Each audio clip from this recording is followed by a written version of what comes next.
Bueno, el título de esta conferencia es Aspectos geotécnicos en interventoría.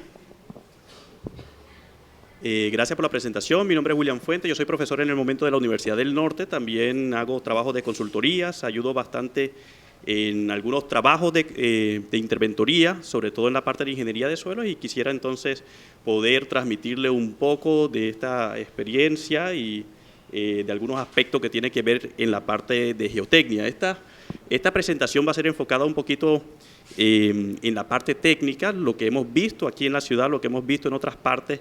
Cualquier pregunta que ustedes tengan, siéntanse cómodos en preguntar, pueden levantar la mano, pueden interrumpir, para que vayamos entonces tratando cada uno de los temas aquí con plena confianza entre todos. Entonces, bienvenido a la presentación.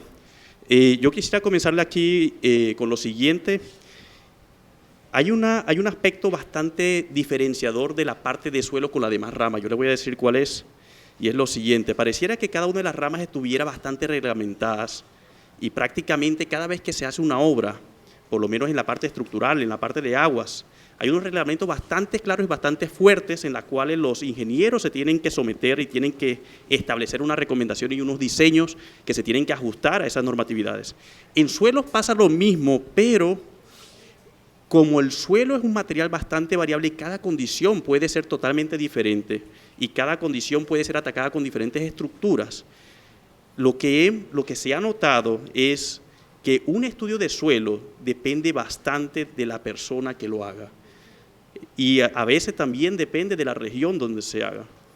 Y la interventoría está muy ligada a la parte del estudio de suelos y por eso yo quisiera enfatizar un poco en esta parte porque va a ser de vital importancia. Prácticamente el interventor es una persona que en la parte que tiene que ver con ingeniería de suelo, la parte de geotecnia, su mayor importancia debe ser establecer y aceptar ese estudio de suelo donde se van a plasmar todas las recomendaciones y todos los diseños que se deben de tener en cuenta en la construcción, y van a haber otras cosas que no van a estar en el estudio de suelos, van a estar de pronto por imprevisto, van a tener que tomar algunas decisiones, van a tener que pedir y solicitar algunos certificados, y eso sí se puede ir haciendo en la obra, pero la mayor parte, la concentración del trabajo tiene que estar plasmada en el estudio de suelo, y ahí es donde viene el arte de esta parte, y es tratar de ver si todas las recomendaciones están ahí o hacen falta algunas, y entonces, ¿qué debemos nosotros preguntar? ¿Qué debemos nosotros aceptar? ¿Qué debemos nosotros rechazar también para que no se escape ninguna de las recomendaciones en el estudio de suelos? Entonces, yo voy aquí a presentar lo siguiente. Hay una relación de interventoría del estudio de suelos. Una buena interventoría se basa en hacer cumplir las recomendaciones geotécnicas plasmadas en el estudio de suelos. Yo les tengo que recordar que en una interventoría el estudio de suelo tiene que ser avalado por la interventoría, tiene que pasar por unas iteraciones, se tiene que corregir, ¿sí? Y es el interventor el que dice si ese estudio de suelo se acepta o no se acepta. Entonces, bajo esa condición, el interventor también tiene que ayudar a terminar, a hacer a ayudar con esa recomendación, a decir si está de acuerdo, a solicitar alternativas, y eso es lo que vamos a ver parte por parte, entonces, cómo se puede juzgar esa parte de ahí del estudio de suelos. Por lo tanto, la interventoría debe velar que todas las recomendaciones geotécnicas queden establecidas en el estudio de suelos cumpliendo con el reglamento de la NSR 10.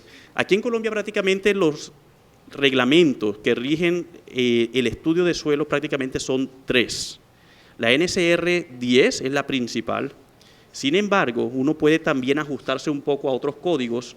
Está el INVIAS cuando son obras viales, ¿sí? El manual de INVIAS.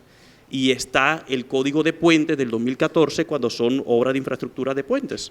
Entonces, dependiendo qué tipo de infraestructura, nosotros nos vamos a ajustar ese estudio de suelo y las recomendaciones a ese reglamento. Es posible también citar reglamentos internacionales, pero esos son básicamente los 3, y cuando uno se refiere a edificaciones, el que domina es la NSR 10, título A y título H, en principal el título H. Entonces, vamos a ver algunos aspectos. Le voy a incluso hacer algunas preguntas para ver si estamos de acuerdo con algunas cosas o no. El interventor tiene otras tareas además del estudio de suelo. Por ejemplo, ¿qué se hace en la interventoría del estudio en la parte geotécnica? Hay que exigir certificaciones. Esta parte no me voy a entrar mucho porque es algo rutinario. ¿Cuáles son los tipos de certificaciones que se exigen que tienen que ver con la parte de suelo? ¿Qué, por ejemplo, podrían recordar ustedes? Por ejemplo, si uno hace laboratorios, entonces hay que solicitar certificaciones de calibración. ¿Qué se calibra en un laboratorio que tenga que ver con la parte de suelos, por ejemplo? Las balanzas tienen que estar calibradas. ¿Qué más se calibra? Los tamices, cada tamiz tiene que ir calibrado. Las aberturas, no puede tener fisuras, todo eso tiene que estar, se tiene que hacer una inspección y una calibración para ver si están bien los tamices y se pueden operar con esos tamices o no. Eso sería para la densidad, ¿sí? La arena de Ottawa para la densidad. Los hornos tienen que estar en perfecto funcionamiento y hay una serie de reglamentos para los hornos. Límite líquido, límite plástico, bueno, límite plástico no, pero límite líquido, cazuela de casa grande tiene que tener su certificación. Y ya los dispositivos de un poquito mayor sofisticación, por ejemplo, el corte directo, debería también tener todos los diales plenamente calibrados. El dinamómetro, el que mide la fuerza, tiene que estar calibrado. En fin, parece mentira, pero cuando uno hace un estudio de suelos y ya incluso está haciendo granulometrías, pregúntense cuántas veces uno pide estas calibraciones. Ya de una vez estamos pecando desde un principio porque estas calibraciones no se están solicitando. Ahora, esto apenas viene siendo la parte de los ensayos experimentales, ¿sí? Si uno, por ejemplo, hace una exploración geotécnica, ¿qué es lo que más se utiliza? ¿Qué es lo que más se utiliza comúnmente para hacer una exploración geotécnica? En campo, SPT, ¿sí? El SPT es lo que más se utiliza, hay que reconocerlo, no es el mejor, pero es lo que más se utiliza. ¿Tengo yo que vigilar que el SPT esté calibrado? ¿Hay que certificar el SPT? ¿Qué se puede certificar del SPT? La pesa, la misma máquina, hay algunas empresas que pueden vigilar esto, si la altura de caída está bien, ¿sí? A veces se solicitan las calibraciones de estos equipos también. Entonces, miren que hay una gama de calibraciones y de certificados que uno puede solicitar cuando uno sospecha que algo puede estar andando mal, ¿sí? El SPT es de vital importancia porque el SPT es un equipo que si no está plenamente calibrado, ustedes saben que el SPT es un equipo que se puede hacer. Hay personas que lo mandan a hacer. Hay personas que mandan a hacer esto y no se sabe si queda con las mismas dimensiones de pesa. Si no quedan con las mismas dimensiones de pesa y estamos golpeando al suelo con una pesa diferente, ¿qué va a pasar con todas estas correlaciones que estamos utilizando? ¿Sí serán adecuadas estas correlaciones o serán unas correlaciones que no nos sirven más? Prácticamente estamos dañando completamente toda la exploración. Entonces, estos son aspectos importantes. Son rutinarios, pero lo voy a mencionar para que lo tengan en cuenta. Material de cantera. ¿Qué se debe solicitar de una cantera? Ese es el control, pero una cantera ¿qué debe de cumplir? ¿Todas las canteras pueden operar? ¿Pueden proveer material? Tiene unos permisos de explotación, tiene unos permisos de la corporación regional, tiene unos permisos mineros. Creo que son cuatro certificados que ellos tienen que dar para que cumplan los requisitos para hacer una cantera completamente legal y operativa. Y aquí en Barranquilla, les traigo noticias, ya han cerrado varias. Ya Barranquilla no tiene la misma cantidad de canteras porque ya hay varias que están cerrando en los últimos 2 o 3 años y prácticamente las que están quedando son aquellas que tienen sus papeles vigentes y tienen todas sus normas ambientales vigentes también.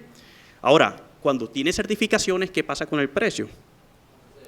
Aumenta. Y entonces, ¿qué es lo que tratan de hacer las personas? A veces buscan las que no están certificadas, pero es una mala práctica. ¿Sí? Eso es una mala práctica. A veces es un dilema porque uno dice, a mí lo que me interesa no es la certificación, sino la calidad del material, pero aquí estamos sometidos a reglas y hay que tener en cuenta estas certificaciones. Aquí en Barranquilla, por lo menos en un perímetro de unos 10 kilómetros, hay unas 3 canteras certificadas, no conozco más, pero las hay, ¿sí? Y obviamente lo que no está en el estudio de suelo, por ejemplo, los imprevistos que se desarrollen en una construcción. ¿Qué imprevisto en temas de suelo se puede presentar en una construcción? En temas de suelo. Que se mete el agua a nivel freático, ¿sí? Eso no aparece en el estudio de suelo. ¿Debe aparecer en el estudio de suelo cómo manejo yo el nivel freático? Debe de haber unas recomendaciones generales. Lo que pasa es que a veces no son tan explícitas. Le dicen a uno, el ingeniero tiene que velar por la correcta ejecución de las excavaciones y el correcto drenaje de ellos. Entonces, no está tan explícito lo que hay que hacer. Esos sí son aspectos que tiene que considerar, y lo que le vengo a decir es que cada vez que hay un imprevisto, el interventor tiene que llamar y solicitar la opinión del ingeniero geotecnista. Nunca se puede echar estas decisiones solo, tiene que estar acompañado del ingeniero geotecnista. Y de todas estas cosas vamos a hablar acá, pero miren que hay muchos aspectos que realmente deben de estar plasmados en el estudio de suelo, y eso es de fundamental, es muy importante de que desde un principio todo lo que ustedes puedan prever y todo lo que dice el reglamento quede plasmado ahí. Y prácticamente para mí, para mi opinión, el 80% del trabajo de un interventor en la ingeniería de suelos es intentar que ese estudio de suelos quede bien. Y vamos a ver qué es lo que debe tener ese estudio de suelos, porque si queda bien eso, vamos a tener bien la obra, ¿sí?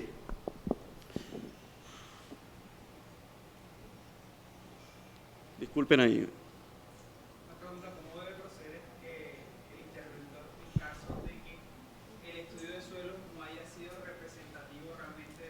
No se acepta, el interventor tiene el aval de decir el estudio de suelo se acepta o no se acepta. La tarea del interventor es, recibe un estudio de suelo, vamos a aprender que hay dos fases, hay una fase preliminar y una fase definitiva. La fase definitiva es cuando el interventor así lo acepte, ¿sí? Entonces vamos a ver qué debe de cumplir un estudio de suelo para que el interventor lo acepte, cómo se debería comportar un interventor, porque a veces he visto que el interventor también hace labores que no debería hacer, el interventor debe hacer cumplir la norma, más no decirle qué hacer, ¿sí? Debe de velar para que cumpla la norma, pero la responsabilidad de la estructura recomendada cae sobre el ingeniero geotecnista y no debería cambiar eso, siempre y cuando cumpla con la norma, ¿sí? Si el geotecnista dice yo quiero pilotes en lugar de zapatas y el interventor dice yo quiero zapatas en lugar de pilotes, ¿quién cree que gane? El ingeniero geotecnista, porque él es el que está diseñando, ¿sí? No es el interventor el que está diseñando, pero es el interventor el que acepta eso. El interventor dice ese estudio de suelo está bien o ese estudio de suelo está mal. Entonces, esto es lo que debería tener un estudio de suelo según el reglamento, le voy a resumir. Tiene que tener información del proyecto y esta información tiene que ser bastante explícita del proyecto, tiene que tener el objetivo, el sistema estructural a emplear y la evaluación de cargas. Ahí vamos a enfatizar un poquito porque la evaluación de cargas, parece mentiras, la norma nos dice que tenemos que tener en cuenta lo que el ingeniero estructural analice, eso lo debe tener en cuenta el ingeniero geotecnista. ¿Ustedes saben cuántos estudios de suelo tienen en cuenta los planos estructurales? Escasos, ¿no? Escasos son los estudios de suelos que tienen en cuenta los planos estructurales. Ahora, parece mentira, pero es una de las primeras reglamentos, de las primeras normas que dice ahí la norma. ¿Cuál es la diferencia entre tener, por ejemplo, en cuenta las cargas estructurales y no considerar las cargas estructurales? ¿Qué puede pasar ahí? ¿Cuál es la gran diferencia? Si no tiene en cuenta las cargas estructurales, ¿puedo yo estimar la capacidad portante del suelo? ¿Sí o no?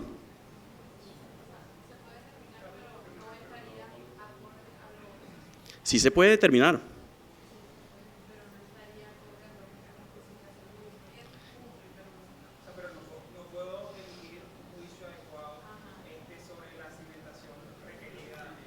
Le voy a decir lo que pasa, y esto es el 95 y quizás más % de los casos. El ingeniero geotecnista viene y dice, este suelo tiene esta capacidad portante para una cimentación entre B igual a 1 metro a B igual a 5 metros, ¿sí? Para ese rango yo voy a utilizar esta capacidad portante. El estructural toma eso y él dice, por mi columna baja tanto, y entonces divido esa capacidad portante entre el área, la carga del área tiene que ser menor a la capacidad portante y diseña la geometría de cada zapata. Eso es lo que hace el estructural en base a eso. Ahora, desde hace 2 años acá, el geotecnista tiene que tomarle el plano de las cimentaciones del ingeniero estructural y firmarlo y decir que él revisó. Yo no sé si ustedes están enterados, pero ahora el geotecnista revisa el plano del ingeniero estructural y viceversa también cuando son de cimentaciones y él tiene que emitir planos. Entonces, miren cómo es la cosa. O sea, ahorita está bastante difícil la cosa porque este enlace geotecnista ingeniero estructural no estaba antes tan fuerte, pero desde la NSR 10 y desde hace 2 años que se pide que revise los planos, el geotecnista se obliga a que tenga esta información. Y esto, le tengo que decir, no se está teniendo en cuenta. La gran diferencia es, se lo voy a decir de una vez, no consideran momentos y no consideran fuerzas horizontales. ¿Ustedes han visto estudios de suelos que consideren momentos y fuerzas horizontales? ¿Dice la norma que yo tengo que considerar eso? Vamos a ver qué dice la norma. Por acá tengo, aquí está.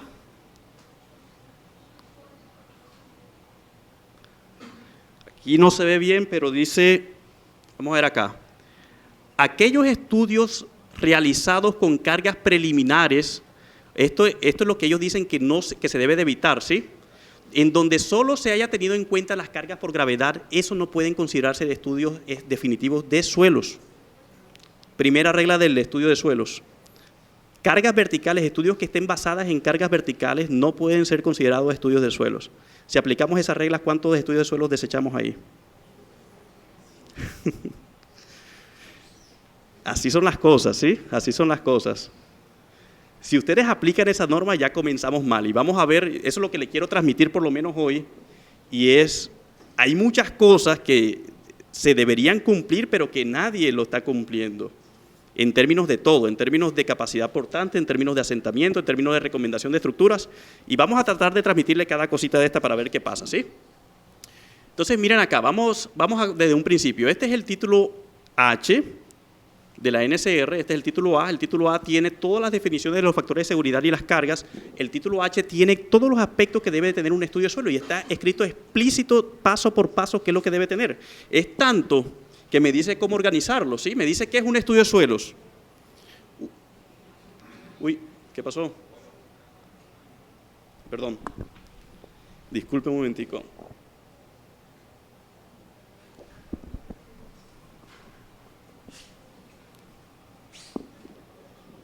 Ahí viene. Sí. Miren, un estudio de suelos es un conjunto de actividades que comprenden el reconocimiento de campo, la investigación del subsuelo, los análisis y recomendaciones de ingeniería necesarios para el diseño y construcción de las obras en contacto con el suelo, de tal forma que se garantice un comportamiento adecuado de la edificación, protegiendo ante toda la integridad de las personas. Esto es reglamento, ¿no? Esto es ley. Ante cualquier fenómeno externo, además de proteger vías, instalaciones de servicios públicos, predios y construcciones vecinas. Yo le voy a traducir esto en palabras fáciles. El que haga estudio de suelos y haya una tragedia debido a que algo esté mal hecho ahí, se responsabiliza por esa tragedia. Eso es lo que está diciendo esta ley acá, ¿sí? A veces uno se pregunta si es suficiente, si mi meta es que la interventoría, si uno es un ingeniero gestionista, ¿será mi meta que la interventoría me acepte el estudio de suelos? Y la respuesta es no. Además de eso, la meta mía es que si algún día pasa algo en esa estructura y revisen el estudio de suelo, porque lo van a revisar, seguramente si pasa algo, lo primero que revisan es el estudio de suelo si está hecho y el estudio estructural, ¿sí? Son los dos primeros que revisan siempre. Ese estudio de suelo, si no cumple con la norma, ya yo estoy teniendo un cargo de responsabilidad. Y ojalá que cumpla con la norma, ¿sí? Por eso que cuando yo hago estudios de suelos, si el interventor se le olvida algo, yo trato de recordar qué es lo que hace falta para que el día que revisen eso, ahí todo esté cumpliendo con la norma. Y la norma es bastante exigente, ¿sí?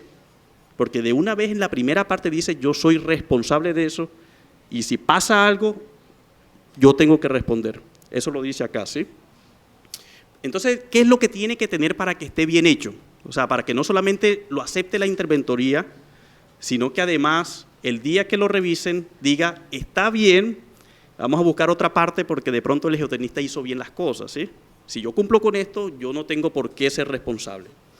Esa es toda la idea de esto. Así que los que crean que el estudio de suelo es algo para cobrar y yo he visto, me he enterado aquí en Barranquilla contadores que hacen estudio de suelos, ¿sí?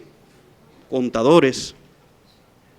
Entonces, claro, se busca la firma de un ingeniero, ¿no? Pero para que se den cuenta, esto no es fácil, estas cosas son delicadas. Y el interventor tiene que vigilar estas cosas bien. Tiene que tener todos estos aspectos. Investigación del subsuelo significa que tiene que tener origen geológico, excavaciones y perforaciones, ensayos de laboratorios y prueba de campo. Tiene que tener recomendaciones de ingeniería, entonces tiene que tener un diseño de la cimentación, tiene que hablar de los mecanismos de fallas probables y tiene que también velar por las edificaciones que están aledañas a ese proyecto también. Entonces, ahí está los dos tipos de informes que hay que entregar. El primero no es obligatorio, es un informe preliminar. El informe preliminar es para ver si por lo menos estoy haciendo bien las cosas, por lo general no lo piden. Yo no sé si ustedes han tenido experiencia, ¿quién le ha pedido un informe preliminar solamente con estos pasos de acá, donde prácticamente esté solamente la exploración sin ningún tipo de análisis? A veces lo solicitan, pero son muy escasas veces. Prácticamente el interventor pide es, deme lo que usted piense, que es una versión final, y yo de una vez le corrijo sobre eso, se lo devuelvo, hace las correcciones, y ojalá que haya una sola iteración. A veces se colocan a pelear, pero por lo general es una sola iteración. Hay a veces peleas de ego, ¿no? Que yo pienso esto, y ahí se traba la cosa, y he visto muchas veces que entregan el estudio de suelos y no le importa al ingeniero si el interventor entonces le dice está bien o está mal, o lo acepta o no lo acepta. Yo no sé qué va a pasar en esos casos, pero he notado que en algunos casos no se aceptan y queda registrado como no se acepta. Ahí hay un problema, ¿no? Este es el final. Lo que tiene además de todo esto, el final lo que tiene son los diseños, las recomendaciones y los diseños. Y ese final tiene que ser aceptado por el interventor. Entonces, ahí están todas las partes que tiene un estudio de suelo. Tiene que tener información del proyecto, y hay que velar cómo se hace esa información del subsuelo, esto viene de la exploración, de cada unidad geológica, de los análisis geotécnicos, esto viene de los ensayos, de las recomendaciones para diseño, aquí entra la capacidad portante, si hay que hacer pilotes, si hay que hacer muros de contención, todo eso tiene que estar escrito ahí. De las recomendaciones de la protección de edificaciones y predios vecinos, tema clave, ¿no? Si uno está en una ciudad, prácticamente una de las mayores preocupaciones es si el edificio de al lado sufre o no. ¿Hemos tenido problemas de eso acá? Por todos lados, yo creo. Prácticamente cada vez que uno hace un sótano, hay una susceptibilidad del edificio de al lado de presentar deformaciones, y uno lo nota porque comienza a presentar fisuras. Son debido a los bulbos de presión o debido al desconfinamiento del suelo de manera lateral. ¿Cómo se puede, por ejemplo, cómo se puede evitar eso? Si uno hace una excavación de más de 3 metros, ¿cómo se podría uno evitar el problema de asentamientos o deformación del edificio aledaño? El entibado no tiene que ser más fuerte. Muro pantalla anclado. Muro pantalla anclado. Los anclajes pueden ser o permanentes o provisionales, y en este caso tendrían que ser provisionales porque pues no vale la pena, es algo constructivo. Pero tiene que ser así. Tiene que ser así. Algunas personas dicen, este suelo es cohesivo, yo puedo bajar verticalmente, y no son así las cosas. Si yo tengo un edificio al lado, yo tengo que bajar con un sistema de contención. ¿Ok? Y ese sistema de contención tiene que ser rígido, y lo que es rígido es el concreto. Concreto con anclajes o con algo que permita que no se deforme. ¿Ok? Entonces, le voy a presentar aquí un ejemplo, y vamos viendo para que vean cómo se va desarrollando el estudio de suelos. Para que vayamos discutiendo, yo les voy a presentar algunos ejemplitos y me van diciendo entonces ustedes para ver si eso lo ven o no lo ven, y vamos viendo entonces. La primera parte, información del proyecto. En la información del proyecto, cosas tan sencillas como por ejemplo localización. Localización, ¿cómo se debe entregar? Debe de haber un plano, y ese plano tiene que estar en qué sistema de coordenadas. Magna Sirgas, ¿sí? Sistema de coordenadas Magna Sirgas, o en otras palabras, que yo coja esa información, la pongo en Google Earth y ahí debería salir. ¿Cuál es el error común? Toman los planos de los arquitectos que están en unas coordenadas que no tienen nada que ver y le colocan esas coordenadas ahí. Error común del 50%, últimamente los interventores ya están un poquito más rigurosos con eso. La localización tiene que ser estricta. Si pueden localizarlo con Google Earth, es lo mejor que le puede pasar a Google Earth. Tiene 3 sistemas de coordenadas, entre ellas Magna Sirgas, y la Magna Sirgas es lo que el Agustín Codazzi por decreto dice que todas las obras de ingeniería se deben de referenciar. Esto es decreto del Agustín Codazzi y se debe de cumplir. No hay otro sistema de coordenadas, ¿sí? Entonces, esta parte del proyecto tiene que tener una descripción general del proyecto. ¿Qué implica la descripción general del proyecto? Yo no sé si ustedes saben, pero si ustedes contratan una firma, el ingeniero geotecnista que firma el estudio de suelo está obligado a hacer una visita en campo. No es el asistente del ingeniero que firma, no es el coordinador del proyecto, sino el ingeniero que firma ese estudio de suelos. Él está obligado hacer por lo menos una visita de campo y hacer un reconocimiento visual. Y en ese reconocimiento visual, ¿qué tiene que él describir? ¿Qué tiene que describir en este proyecto, por ejemplo?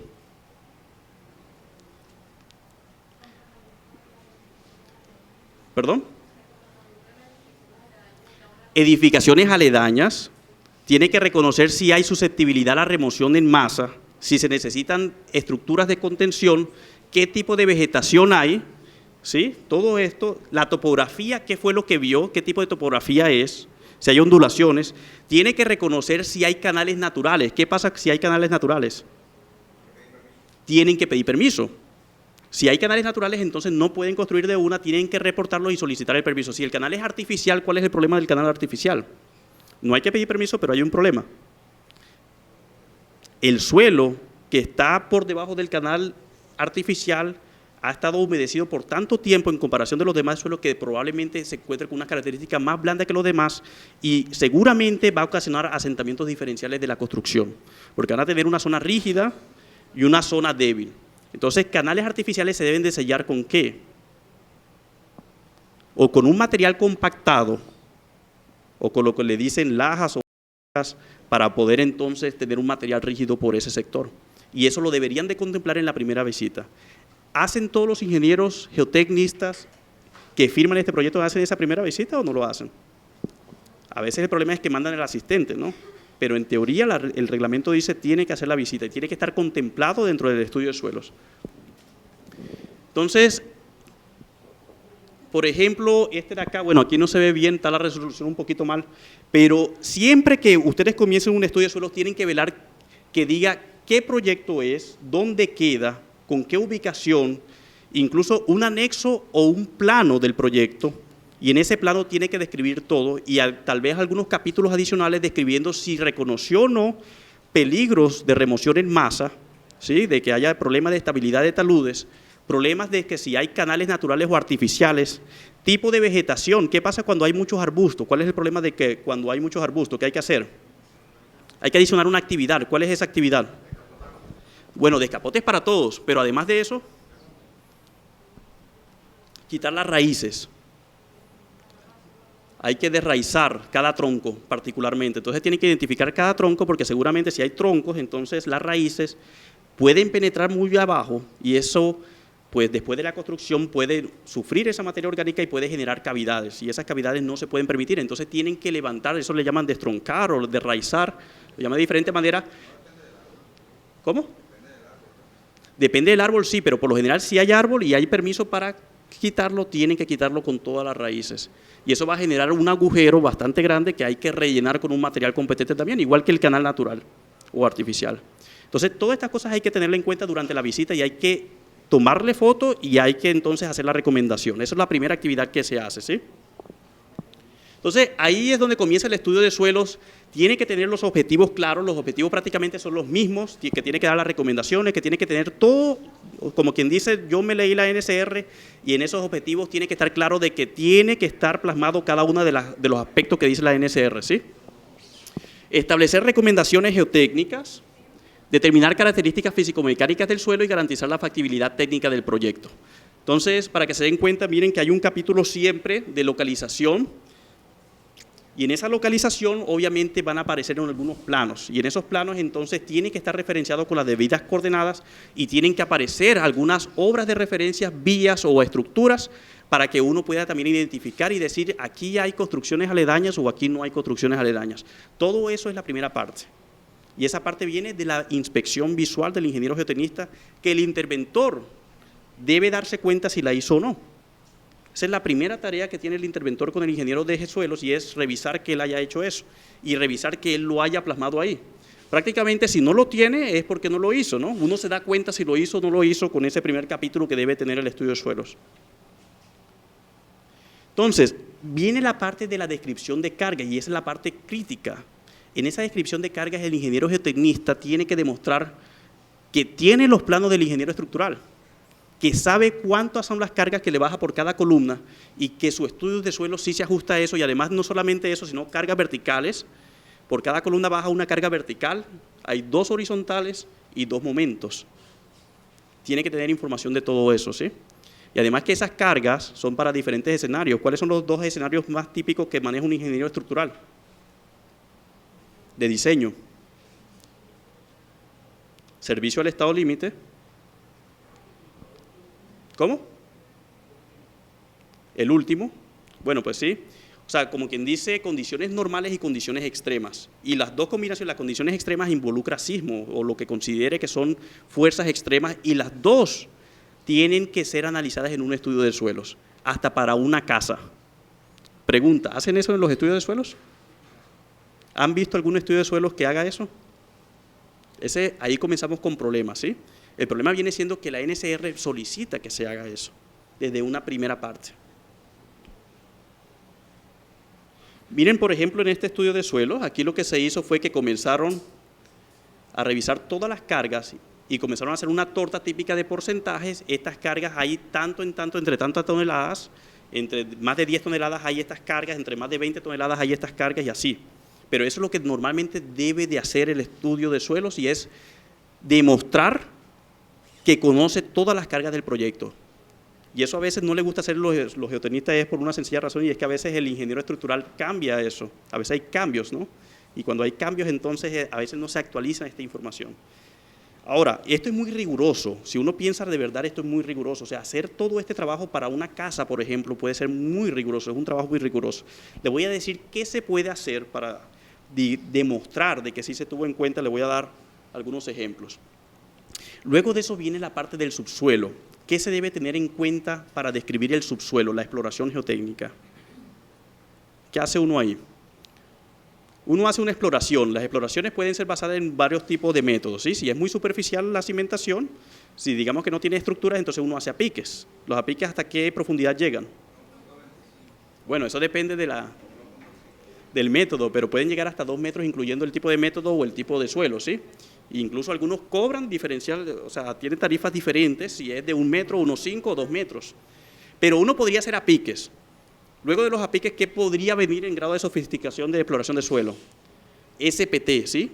SPT para las estructuras de una planta serían de 6 metros, pero ya cuando comienzan a solicitar, por ejemplo, para 15 metros o 25 metros, que son las estructuras de mediano o alta complejidad, entonces ya comienzan entonces a pedir otros métodos más sofisticados.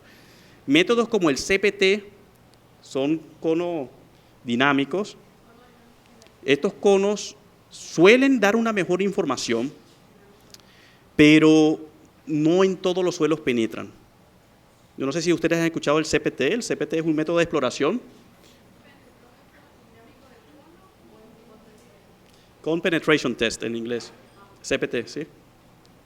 El CPT uno lo puede utilizar solamente en suelos blandos y suelos medios, pero no en suelos duros. Esa es la gran limitante del CPT. Y el problema viene siendo que uno a veces no sabe dónde está el suelo duro, entonces puede dañar la máquina. Y ese es el problema de que muchos ingenieros no les gusta utilizar esto porque a pesar de que pueden cobrar bien, hay desconocimiento y pueden dañar este instrumento, ¿sí? Entonces lo que la mayoría de personas hacen es SPT o por rotación. Y rotación hay de varios tipos, pero lo que más se utiliza son unas máquinas hechas aquí, o se pueden mandar a hacer o se pueden mandar a importar. Por ejemplo, las PETI son unas máquinas de rotación de pocos caballos de fuerza. Hay otras que son más sofisticadas, que tienen incluso orugas y todo, y pueden penetrar más. De la rotación, lo único que tienen que tener en cuenta es que cuando penetre, hay algunas que tienen el diámetro del tubo lo suficientemente grande para extraer muestras.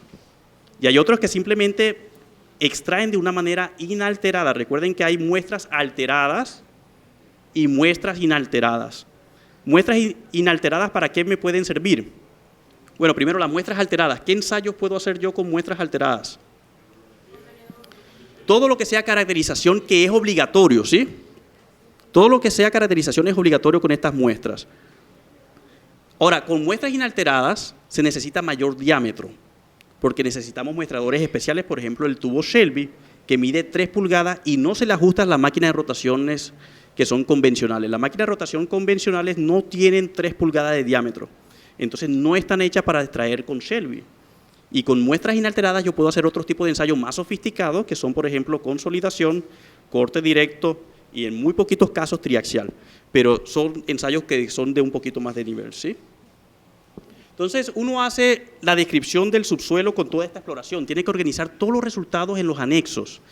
El número de perforaciones, ustedes recordarán, está escrito en la NSR, ahí hay unas tablas, ahí le dice cuánta profundidad, cuál es el número de perforaciones, y el interventor tiene que velar de que eso se cumpla. Hay un número mínimo de perforaciones según la categoría. Entonces, ustedes tienen que primero revisar cuáles son las perforaciones, cuántas se hicieron, a qué profundidad y velar de que cumpla con la NSR. Eso es claro, esa tarea, y si no está hecho, entonces tiene que solicitarle más o pedirle justificación. ¿Por qué? Porque la NSR tiene un problemita y es que si no cumple con aquellos criterios que ellos establecen ahí, el ingeniero geotenista, así dice la NSR, tiene que justificar por qué y el interventor debería aceptar si sí o no. Pero en su principio uno trata de cumplir con la NSR con todos los criterios que están ahí, ¿sí? Bueno, aquí hay una cosa que se le olvida bastante a las personas, le voy a decir que es, cuando uno hace las perforaciones, a veces se les olvida su ubicación. Y resulta que de ahora siempre se están exigiendo que los estudios de suelo muestren un plano con la ubicación de las perforaciones y en ese plano tiene que estar señalada el perímetro de la línea de construcción. Esa información también tiene que ir ahí. Y en otras palabras, yo en un futuro, si yo quiero saber exactamente dónde está esa perforación, yo puedo tomar el estudio de suelos y debe de tener una tabla de coordenadas de cada perforación con su respectiva coordenada, con su respectiva cota, y esas coordenadas tienen que estar en qué sistema. Magnasirgas de nuevo, ¿sí? Con Google Earth, si yo quiero, la puedo entrar ahí, la puedo escribir y tiene que aparecer inmediatamente en el proyecto. Miren cómo de riguroso es la cosa. Por lo menos aquí en Barranquilla ya comienzan a ser rigurosos. Les cuento que en Bogotá, un estudio de suelos, ya ellos tienen bastante experiencia con los estudios de suelos y allá son bastante rigurosos, es la ciudad más rigurosa de Colombia, tengo que decirlo. Ellos sí se conocen bien, sobre todo porque allá hay muchas empresas públicas haciendo los estudios de suelos y lo primero que ellos siempre dicen es dónde están las coordenadas de las perforaciones. Y tienen que estar en magnasíricas y tiene que ser un plano y en ese plano no tiene que aparecer unos puntos, sino que tiene que aparecer las vías y la línea de construcción. Se los solicitan y Barranquilla llegará en su momento en que también llegaremos a ese nivel de exigencia y ya comienzan a aparecer personas que exigen esto en la interventoría también. ¿Qué hacen en Bogotá con esto? En Bogotá, por ejemplo, ya están haciendo el primer mapa sistemático con ubicación de todas las perforaciones o estudios de suelos a partir de sus coordenadas. Ese mapa ya existe. Y como ya eso lo está liderando Bogotá, ustedes saben que las ciudades que empujan, entonces las otras tratan de imitar. Barranquilla seguramente querrá hacer eso, pero solamente lo puede hacer si las cosas están bien referenciadas. Entonces, esa información va a estar plasmada ahí. Esta parte siempre tiene que haber reconocimiento de campo, como les decía, origen geológico. Hay algunas, lástima que no se ve bien el proyector acá, pero pues... característica del sitio, hay una parte que es morfología del terreno, descripción de la investigación. Bueno, esta parte son la descripción inicial del proyecto que debería tener. Ahora, la siguiente parte que tienen ustedes que darse cuenta viene siendo lo siguiente, miren acá lo que dice. De cada unidad geológica del suelo se dará su clasificación, su espesor, su distribución y los parámetros obtenidos de las pruebas y ensayos de campo y en los laboratorios siguiendo los lineamientos del capítulo H3. Para el análisis de los efectos locales, la distribución del tipo de suelos se debe hacer siguiendo los lineamientos del numeral A24. ¿Esa parte cuál es? ¿Qué es lo que me está diciendo ahí? Muchos estudios de suelos a veces lo que hacen es, hacen la exploración, mandan una capacidad importante con un par de cosas geológicas y descripción y ubicación, y la cantidad de anexos con todos los resultados experimentales por cada metro, ¿sí? Pero resulta que los estudios de suelos están obligados a tomar toda esa información y hacer un análisis bastante riguroso de qué es lo que se encontró ahí, y reportar qué tipo de suelos son esos en base a los resultados de exploración y dar una estratigrafía de diseño. Es imposible prácticamente tener un mapa tridimensional de la zona, no hay ningún método de exploración, bueno, hay algunos que son bastante costosos, estudios geofísicos, pero en general los métodos convencionales no le proporcionan a uno un mapa tridimensional de los estratos. De hecho, hablar de estratos siempre es complicado, sobre todo en estos suelos tropicales donde hay intercalaciones, uno a veces aparece... son suelos aluviales, aparecen bolsas de arcilla, bolsas de arenas y menos de 10 centímetros, es increíble y es imposible decir esto es un estrato marcado de arena y esto es un estrato marcado de arcilla, sino que uno dice este suelo predominantemente es arena y este suelo predominantemente es arcilla y uno trata de ubicar y separar de acuerdo a eso. Uno tiene que tratar de que esté plasmado en el estudio de suelos, que haya un perfil de diseño donde el ingeniero vaya a hacer todo su diseño con ese perfil. Y ese perfil a veces es difícil de elegir porque yo tengo muchas perforaciones y cada perforación a veces no concuerdan.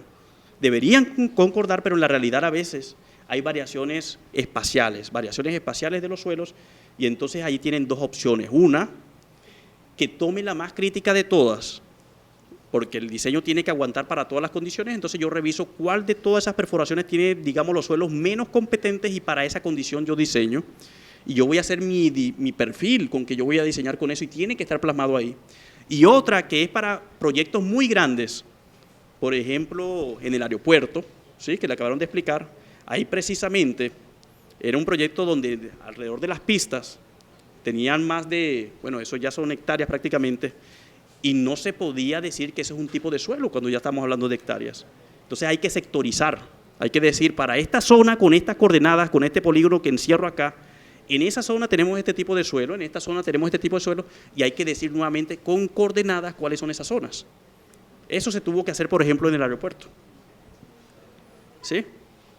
Eso, por ejemplo, se tuvo que hacer ahí, porque no se puede, cuando son de grandes dimensiones, no se puede hacer un tipo de suelo, definitivamente no se puede hacer. Cuando son, digamos, menos de un cuarto de hectárea, lotes de máximo, 30 por 30, 40 por 40, ahí sí podríamos decir, vamos a homogeneizar con un solo tipo de suelo, ¿sí? Y por lo general se toma el menos competente de todos y uno dice cómo es ese suelo, cuáles son los parámetros de resistencia, cuánto es el número de golpes promedio, el número de golpes mínimo, el número de golpes máximo, prácticamente meterle un poco de estadística a la cosa y demostrando de que yo sí hice mi análisis y yo prácticamente sí estudié la variabilidad y yo voy a escoger unos parámetros bastante conservadores. Le pregunto algo. Dicen, el CPT, saben ustedes, es un ensayo bastante bueno y el SPT, digamos, que tiene algunos problemas. El SPT vale mucho menos que el CPT, ¿sí? El SPT, por eso todo el mundo le gusta, porque es bastante económico. ¿Qué creen que sale más económico? ¿Hacer una zapata con SPT o hacer una zapata con CPT? Con CPT, ¿no? ¿Y por qué los constructores no le piden a los ingenieros geotécnicos que hagan CPT y ensayos rigurosos? Va a costar más el estudio de suelos. Si un estudio de suelo, digamos, para una casa o para una edificación de 3 pisos le costó, digamos, una edificación de 3, 4 pisos le costó 6, 7, 8 millones de pesos. Con CPT va a costar 15 millones de pesos. Entonces, ¿por qué no elige si definitivamente le va a salir más económico? ¿Por qué sale más económico? Es la primera pregunta. ¿Por qué sale más económico hacer ensayos más sofisticados y más costosos en términos de construcción que hacerlo con ensayos que todo el mundo conoce como el SPT y dice la experiencia que ahí sale más cara la construcción? Se reduce la incertidumbre y se castiga bastante. Por ejemplo, ustedes hacen SPT, el SPT no le bota los parámetros del suelo, no se lo bota. No le dice nada de la resistencia, sino que uno tiene que manejar con correlaciones, y esas correlaciones son muchísimas, son 20 correlaciones que uno puede tener ahí por dar un número, ¿sí? Siempre uno escoge la menor, y de pronto no es la menor, y resulta que la correlación que le da la menor resistencia con respecto a la que le da la mayor resistencia puede ser una diferencia del doble en términos de capacidad portante, si no decir el triple, dada la incertidumbre de esas correlaciones. Y siempre los diseñadores, por miedo, se va por el menor. Entonces, como se va por el menor, castiga la zapata y esa zapata sale grandísima, porque la capacidad portante sale muy baja. ¿Sí me explico? ¿Y por qué el constructor no entonces opta por lo otro? La respuesta es porque el ingeniero geotecnista no le explica las cosas, el constructor simplemente no sabe de esto. ¿Sí? Yo tuve por lo menos una experiencia ahorita, diseño de un centro comercial, y en el centro comercial habíamos hecho las exploraciones con SPT y nos daba una capacidad portante baja y además de eso tuvimos que clasificar el suelo para la parte estructural. Ustedes saben que el suelo se clasifica A, B, C, D, E y si es E es muy malo y necesita más hierro la estructura, si es A es excelente y necesita poco hierro la estructura y la diferencia en precio es enorme, ¿sí? Y el constructor no quería ahí, como quien dice, no quería probar nuevos métodos. Y yo le convencí, invierte solamente 7 millones de pesos y hacemos un estudio local de sitio con esos son unos métodos que utilizan unas ondas para determinar la resistencia cortante y uno podía explorar incluso a 30 metros de profundidad simplemente emitiendo ondas, ¿sí? Unos métodos sísmicos. Y descubrimos que el suelo inicialmente que había dicho que el SPT era E, pasó a ser C. El tipo, cuando cogió eso y hizo los cálculos, se ahorró 300 millones de pesos. 300 millones de pesos se ahorró simplemente por esa sugerencia. Entonces, mi experiencia es que prefieren el SPT y no los métodos modernos que proveen mejor información, es simplemente por desconocimiento. Y depende de un buen ingeniero que venga y dé las recomendaciones, orientar al constructor para tomar las mejores medidas y tener la mejor información posible. Eso hace parte del ingeniero, hace parte del interventor y tienen que tenerlo en cuenta, ¿sí? 7 millones de pesos en comparación de 300 millones de pesos parece ser un buen negocio, ¿sí? Entonces, es para que lo tengan en cuenta. Tienen que tener algo así, miren. Perfil estratigráfico. Yo encontré arcillas de este color con toda una descripción del N del SPT, los parámetros geomecánicos, todo eso tiene que ir consignado. Y además de eso, voy a dividir eso para mi diseño en el estrato 1 que tiene todo esto, en el estrato 2 que tiene todo esto, en el estrato 3 que tiene todo esto y el estrato 4 que tiene todo esto. ¿Sí? Ese es mi perfil de diseño. Ya lo último, tienen que verificar entonces de que efectivamente estén todos los parámetros de diseño ahí. En términos de geotecnia, uno necesita, por ejemplo, si es arcilla, la cohesión no drenada, si es arena o materiales arenosos, el ángulo de fricción, y todo esto depende de la exploración geotécnica y eso es lo que va a dominar cuánto cuestan las estructuras o no. Entonces tiene que estar consignado esa parte ahí. El tipo de suelo era lo que yo les decía, hay del A hasta el E. A es el mejor suelo, roca, A y B son roca, C, D y E son suelos de mejor a peor y dependiendo qué tipo de suelo es, entonces el edificio, la edificación va a necesitar más hierro o menos hierro. ¿Qué dice la norma de esto? Aquí hay algo que les quiero contar que es bastante contradictorio y es lo siguiente. La norma dice que la clasificación del tipo de suelo, que es uno de los parámetros más importantes a la hora de construir, porque es el que me dice cuánto hierro voy a necesitar, ¿sí? Se necesita una perforación de 30 metros o un sondeo de 30 metros. Yo me he puesto la tarea de buscar con varios ingenieros en la norma de por qué en esa parte dice 30 metros y en la demás parte no dice nada de 30 metros. Y yo no sé si es una contradicción o no. Yo estuve hablando con unos ingenieros de Bogotá y simplemente lo que pasó fue que realmente la NCR importa muchos lineamientos de otros países. En este caso fueron de unos códigos de Europa y de Estados Unidos. Y ahí estaba consignado de que la velocidad de corte se tenía que establecer como un promedio de la velocidad en los primeros 30 metros. Ahí, con ese parámetro se clasifica el suelo. O sea, implica que uno haga una perforación de 30 metros. No distingue el tipo de categoría. O sea que en principio, si yo tomo esto como la Biblia, si yo voy a construir una casa, yo tengo que tener una perforación de 30 metros. ¿Quiénes hacen perforaciones de 30 metros para una casa?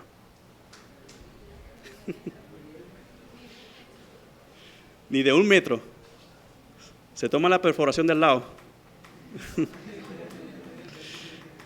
No, tienen que hacer por lo menos de 6 metros, ¿sí? Si es categoría baja, tienen que hacer de 6 metros por lo menos. O sea, no puede, están obligados. Eso es una mala... O sea, lo que te estoy diciendo no quiere decirle, pero sí ha pasado que algunos se aprovechan de la exploración de al lado, se toman los resultados y generan un estudio de suelos de eso y eso es prohibido. Lo hacen, pero es prohibido, ¿sí? El que lo haga... Ojo, el que lo haga no se puede aceptar, simplemente no se puede aceptar, es completamente prohibido, no se puede referenciar, comparar, pero no se puede tomar la exploración geotécnica de al lado como si fuera el estudio de ahí. Este es un problema que tiene la norma. Entonces, esto se trata de combatir un poco con los mapas que tiene la sectorización, los mapas geológicos, tratando de aludir que uno tiene información más o menos de los estratos rocosos de los primeros 30 metros, se hace así. Porque hay una contradicción que nadie la está cumpliendo. A mí me gustaría que los ingenieros allá de Bogotá se dieran cuenta de esto porque es una norma cuchilla que nadie la está cumpliendo simplemente, ¿sí? Eso implica que todo el mundo tendría que hacer o una perforación o un método sísmico de ondas, pero nadie realmente lo está haciendo. Lo que hacen son extrapolaciones. O sea, yo tengo un comportamiento y yo lo extrapolo a 30 metros y miro ahí, o con información geológica, entonces yo reviso ese tema. Por eso les digo que a veces, por no hacer eso, entonces pasan esos problemas. Si yo voy a decir que el suelo se comporta solamente como los primeros 6 metros que yo exploré, voy a decir que es un suelo malo en comparación de los otros 30 metros. Un suelo a 30 metros es un suelo bueno. En otras palabras, yo puedo ahorrar bastante si yo convenzo al constructor tratemos de aprovecharnos de esto y tratemos de hacer una exploración a 30 metros con un método que cueste no más de 5 o 6 millones de pesos. Si es una estructura significativa, puede generar un ahorro bastante bueno. Y aquí hay empresas en Barranquilla que se dedican a hacer este tipo de sondeos que le permiten hacer una estimación rápida de esa categoría del suelo. ¿Sí? Ese servicio ya lo tienen algunas empresas para poder cubrir esta parte de acá. Aquí, las únicas zonas que yo conozco que se le han hecho estudios especiales para hacerlo con toda la rigurosidad del caso ha sido el aeropuerto. El aeropuerto trajeron la firma Geoprobe de Bogotá. Esa firma se especializa solamente en análisis sísmicos y ellos hicieron varios puntos sísmicos. Fue un estudio sumamente costoso y determinaron exactamente cuál es el tipo de suelo de allá. Lo hicieron también con el malecón, que lo están construyendo ahorita, y pues no conozco otra estructura que lo hayan hecho. De pronto se me escapa una por desconocimiento, pero son pocas las que lo han hecho con toda la rigurosidad del caso. ¿Ok? Por lo general se hace con métodos extrapolando o buscando información, pero no se hace de otra manera. En Bogotá existe algo que se llama la microzonificación. ¿Ustedes conocen eso? Microzonificación es precisamente eso, ¿no? Es tratar de ver qué tipo de suelo es y qué tipo de velocidad se propaga ahí. Entonces en Bogotá no hay que hacer esto, sino que uno se aprovecha en mapas que ya están hechos. Y uno dice, yo estoy en tal barrio y este barrio tiene un suelo tipo tal. En Barranquilla no existe eso, han habido propuestas, pero no existe.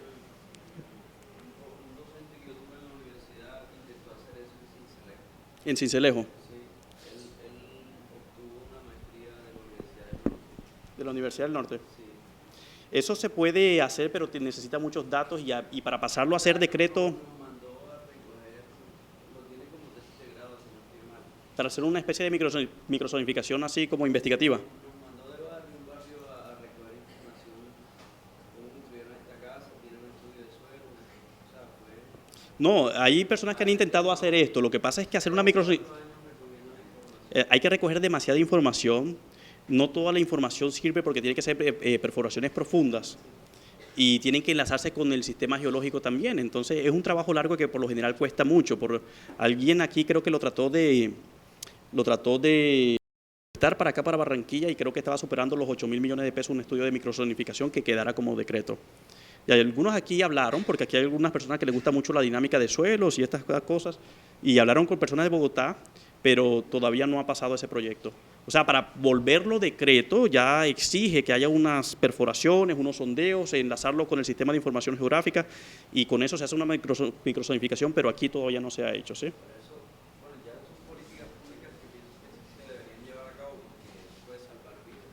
No, porque también determina realmente cómo deben de ser las construcciones. O sea, uno prácticamente aquí se está inventando la información. Yo cuando a mí me preguntan de esta parte de acá, del A, B, C, D, E y F, yo le digo a la gente que la norma está obligando a que los ingenieros se inventen la información. Porque nadie está haciendo perforaciones de 30 metros. Y la norma dice que hay que hacer perforaciones de 30 metros. Entonces, tienen que valerse de mucha información secundaria para poder establecer. Aquí en Barranquilla, ¿cuáles son los tipos de suelo que se manejan? ¿Saben ustedes? C y E. Y en algunas, o sea, solamente en algunas partes rocosas el B, pero el E es lo más predominante aquí en Barranquilla, ¿sí? Es lo más predominante. Significa que Barranquilla es una ciudad que gasta bastante hierro en sus construcciones. Y eso no lo han podido cambiar. De pronto, con un estudio de microzonificación estará un sector donde podrán utilizar, por ejemplo, el suelo tipo C. Yo encontré en Puerto Velero un terreno muy rocoso, un estrato más o menos de 4 metros. Y cuando se cortó, ¿Sí? ahora encontramos un estrato de arcilla que no sabemos... Por debajo. Sí, No, ahí sí es problemático. Eso es, por lo general uno trata de buscar la roca madre, pero si hay una roca por encima de la arcilla, entonces tiene que tener en cuenta la arcilla también. no sabemos hasta dónde va a llegar. No, y tiene entonces que buscar los 30 metros. Esos son más complicados todavía. Estamos rodeando una finca Y tenían que atravesar la roca. sí, sin querer queriendo se atravesó la roca. A veces pueden ser unos bolos gigantes, ¿no? Hay bolos que son de 4 metros, puede pasar eso también. Es que digamos que está como en más de 1 hectárea esa roca. Ah, no, entonces sí es un estrato, digamos. Puede ser un estrato duro y por debajo puede haber un estrato blando, eso puede pasar también. Ya eso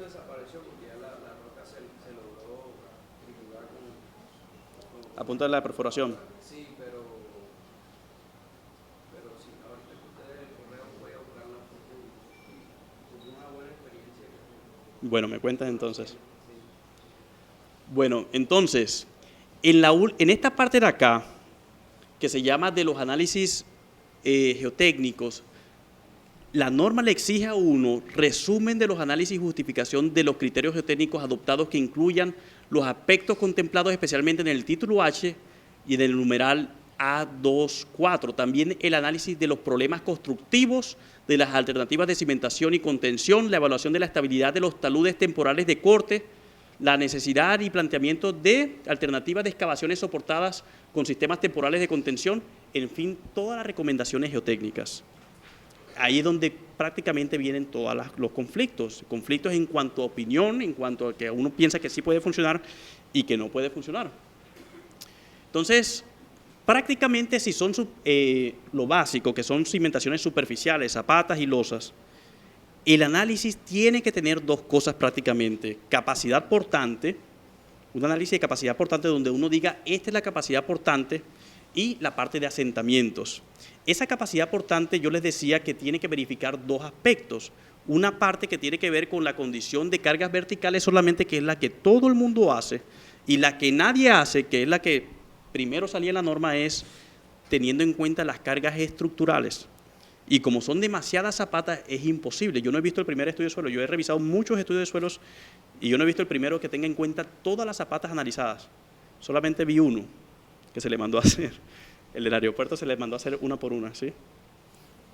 Pero los demás estudios de suelos no alcancé a ver, nunca he visto este trabajo que se haga una por una. Por lo general lo que se le pide es que por lo menos los que tengan combinaciones de carga más altas, las 2 o 3 zapatas más cargadas de toda la edificación, se le analice completamente como debe ser. ¿Sí me explico? Y eso debería aparecer ahí. Y de los asentamientos, ¿qué dice la norma? ¿Cuánto es un asentamiento máximo? ¿Qué dice la norma? ¿Cuál es el asentamiento máximo que uno debe de calcular? ¿Cuánto? 30. 30. 30 no es mucho. ¿Ustedes han visto estudios de suelos que digan 30 centímetros es mi asentamiento permitido? ¿Lo dice la norma, sí o no? Lo dice la norma. Y entonces, ¿por qué la norma dice eso? Por una sencilla razón, que la norma se hizo en Bogotá. Y en Bogotá prácticamente hablar de 5 centímetros es muy poquito, porque Bogotá tiene uno de los suelos más problemáticos en términos de deformación volumétrica, o sea, lo que se asienta, ¿sí? Bogotá se asienta demasiado y esos asentamientos hay que manejarlos. Ellos están acostumbrados a manejar los asentamientos durante la construcción. Pero aquí prácticamente no hacemos eso. Aquí nos limitamos a asentamientos de 5 centímetros porque la norma dice que son máximo 30 o lo que el ingeniero geotécnico considera. Y prácticamente todo el mundo aquí considera 5 centímetros. 5 centímetros es lo que uno puede ver. Si uno lo nota, entonces se está asentando. Si uno no lo nota, entonces digamos que es permisible. ¿Sí? Y a partir de 5 centímetros puede ser que estén ocurriendo las grietas. Hay una mala interpretación que hacen algunos ingenieros y es que se le exige asentamientos durante la construcción y asentamientos después de la construcción. Esta norma es para el total de los asentamientos, no es para después de la construcción. Asentamientos durante la construcción se llaman asentamientos, le llaman elásticos o asentamientos inmediatos, y después de la construcción le llaman asentamientos por consolidación. Así lo llama la norma, ¿sí? Y prácticamente algunos creen que los límites permisibles son para después de la construcción y no es así. Ahora, ¿cómo hace uno para controlar? Uno hace un cálculo y uno no sabe si ese cálculo está verdaderamente bien hecho o no. ¿Cómo hace uno para calcular, para comprobar de que los asentamientos realmente sí fueron los calculados o no? ¿Qué hacen ustedes los interventores para saber si ese asentamiento se está dando o no? ¿Qué control hay? ¿Cómo? A punta de puntos de control topográfico. Ese es el método más sencillo, creería yo. El problema de ese viene siendo que tienen que buscar un nivel de referencia que no se mueva. Y entonces hay algunos sectores de que esto es difícil, ¿no? Porque la misma edificación está haciendo que el sector ahí aledaño también se esté moviendo o pues prácticamente si hay una vía o edificaciones al lado, pues va a ser difícil hacer esto. Uno puede buscarse un BM, pero los BM no siempre están cerca, los BM por lo general están lejos, sería mucha suerte. Entonces hay que diseñar ese punto de referencia, y a veces ese punto de referencia en las condiciones extremas, por lo menos hemos diseñado en algunos casos, se ponen sobre pilote. Imagínense el extremo que llegan a hacer, porque no se puede asentar. Imagínense, si se sienta eso, voy a creer que toda la estructura se está dañando, y es el punto de control lo que se está asentando. Tiene que estar sobre un nivel que sea inmóvil, ¿sí? Eso es lo que más se utiliza en construcción. Obviamente hay unos métodos más sofisticados, hoy en día hay incluso radares, pero cuesta demasiado. Pero lo que se utiliza es eso, ¿sí? Punto de control de referencia. Un edificio que ya se asentó y que no se le haya hecho esto, no se puede saber cuánto se asentó, así son las cosas. O se hace desde un principio y se tiene un monitoreo, pero no puede uno llegar a los 3 años que vi unas rajas y decir cuánto es el asentamiento, no se puede hacer. Se puede monitorear durante un tiempo si se va asentando progresivamente o no se va asentando. Y eso lo han hecho en algunos edificios y han determinado que el edificio sí se está asentando debido, por ejemplo, a una construcción de ahí al lado. ¿Sí? Vamos aquí. Vamos bien. ¿Se termina a las 6 o a las 6:30? Bueno, pues tranquilo. Bueno, vamos a seguir aquí hasta que nos cansemos entonces. No, mentira, vamos a salir temprano, no se preocupen. Ahora, esto es lo convencional, esto es lo normal, ¿sí? ¿Qué problemas uno afronta en campo? ¿Cuáles son las condiciones más difíciles de suelo? ¿Cuáles son los suelos problemáticos que incluso la norma lo distingue? Expansivos, colapsables. No, los cohesivos pueden ser cualquiera de los dos. Pero los cohesivos sí, son problemáticos en general, sí. Expansivos, sí. Expansivos, colapsables y dispersivos. Esos son los 3 tipos de suelos que dice la norma que son los problemáticos y son condiciones especiales. ¿Cuándo sé yo que un suelo puede ser especial, digamos? Algo tan sencillo como el límite líquido. Si el límite líquido es mayor a 50, no lo puede descuidar. Tiene que hacer ensayos adicionales. Y este es otro problema que se vuela a la gente. ¿Tenemos de estos tipos de suelos aquí, en Barranquilla? Sí los hay, en el suroccidente. En La Guajira también, ustedes son de La Guajira. Hay mucha arcilla que se expande y todo. Y el nivel freático, pero allá el nivel freático es bastante bajo. De 5 metros, en algunas zonas, sí, pero cerca al mar. Ah, bueno, en Riohacha, sí. No, estos suelos son problemáticos. Cuando ustedes tienen suelos con límite líquido mayor a 50, entonces prendan las alarmas, porque las recomendaciones convencionales no se les ajustan a lo que puede pasar. ¿Qué puede pasar con una arcilla expansiva, por ejemplo? Que aquí las hay. ¿Qué puede pasar con una arcilla expansiva? ¿Cómo determino yo que una arcilla es expansiva? Yo hago la exploración de campo y me doy cuenta que el límite líquido es de 70 o de 80. Y uno se asusta, ¿sí? Y uno revisa el estudio de suelo como interventor y no hay ninguna nota sobre eso, sino que el tipo vino y él dice la capacidad portante es baja, pero pues hagan una zapata grande y ahí se termina el problema. ¿Puede uno dar esa recomendación? No puede. En la NCR dice, cuidado con los suelos problemáticos, ¿sí? Cuidado con eso porque tiene que dar una recomendación adicional y ustedes tienen que velar de que esa recomendación sí exista.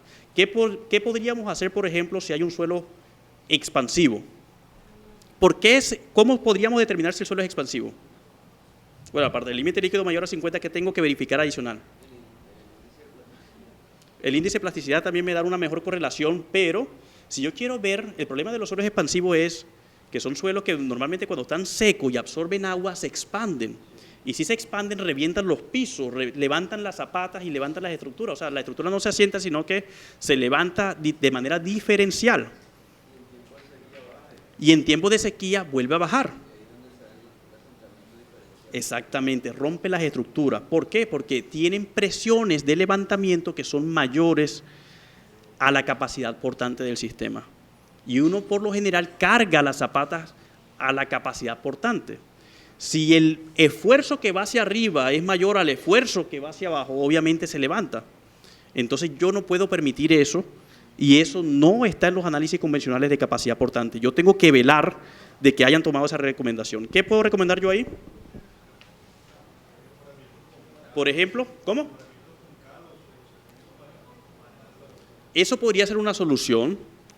Algunos critican esa solución por el sentido de que a veces la cal se la lleva el agua, ¿sí?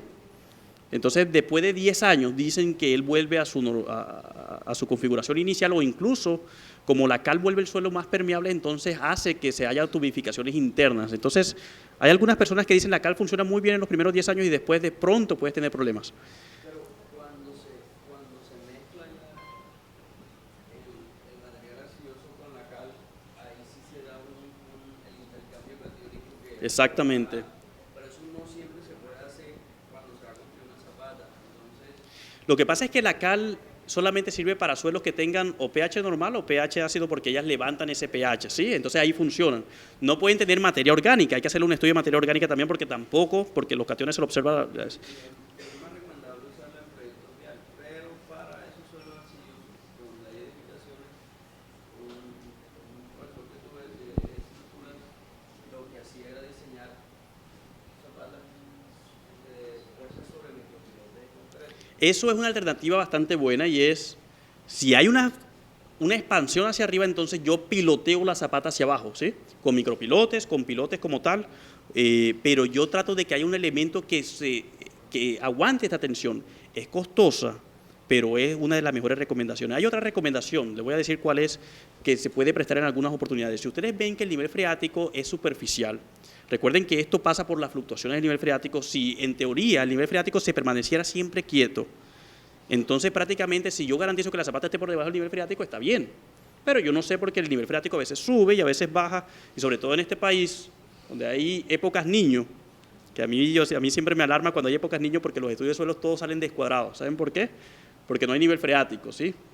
Los estudios de suelo que se hacen en años niños dicen que no hay nivel freático, porque el nivel freático se baja a 5 metros, y han pasado una cantidad de problemas con eso, porque después se sube nuevamente. Entonces, traten de hacer desplantes grandes para alcanzar mayores profundidades cerca del nivel freático, y después de eso pueden hacer rellenos granulares. Y ese relleno granular no es para aumentar la capacidad portante, sino para aislar el suelo expansivo de la zapata. Y siempre va a haber el problema con el constructor, porque el constructor no le gustan los rellenos granulares, porque si el relleno granular es muy grande, bueno, son costos que se aumentan, hay que hacer costos de excavación y costos de relleno, y ese relleno también hay que vigilarlo. Entonces, ¿y qué tipo de rellenos tenemos nosotros? ¿Qué tipo de relleno pueden aceptar el interventor?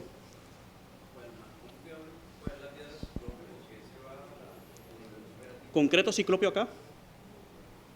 Bueno, el concreto ciclopio es una alternativa también, que pesa, ¿no? Es un material que también que aísla, pero el concreto ciclopio es muy rígido, y a veces la expansión necesita ser absorbida por la misma deformación del relleno.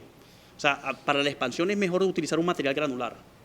Entonces ahí viene la pregunta, los rellenos granulares se utilizan prácticamente cuando ustedes tienen suelos problemáticos, como colapsables, dispersivos o expansivos, o si quieren aumentar un poco la capacidad portante.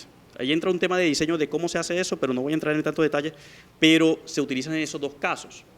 El problema viene siendo de que esos rellenos granulares tienen que hacerlo, no son de 30 centímetros como algunos piensan, sino que es de 1 metro o 2 metros, incluso en los casos extremos, y nadie está dispuesto a hacer a veces eso. Pero así se debe de hacer. Un desplante de 2 metros más un relleno de 1 metro, ya estoy alcanzando 3 metros ahí, donde prácticamente está oscilando el nivel freático en algunos casos. Si el nivel freático está muy bajito y lo que altera la expansión viene siendo las lluvias, entonces trato de hacer obras de drenaje alrededor para que no se infiltre la lluvia por debajo de la infiltración de la edificación, o en su caso extremo hacer pilotes o micropilotes. Pero las cosas son así. Cuando uno dice eso, a veces el constructor se pregunta si realmente es necesario, y la misión de ustedes es, cuando vean al constructor arrugando la cara porque implica más gastos, dele los ejemplos contrarios que pueden pasar si no lo hace.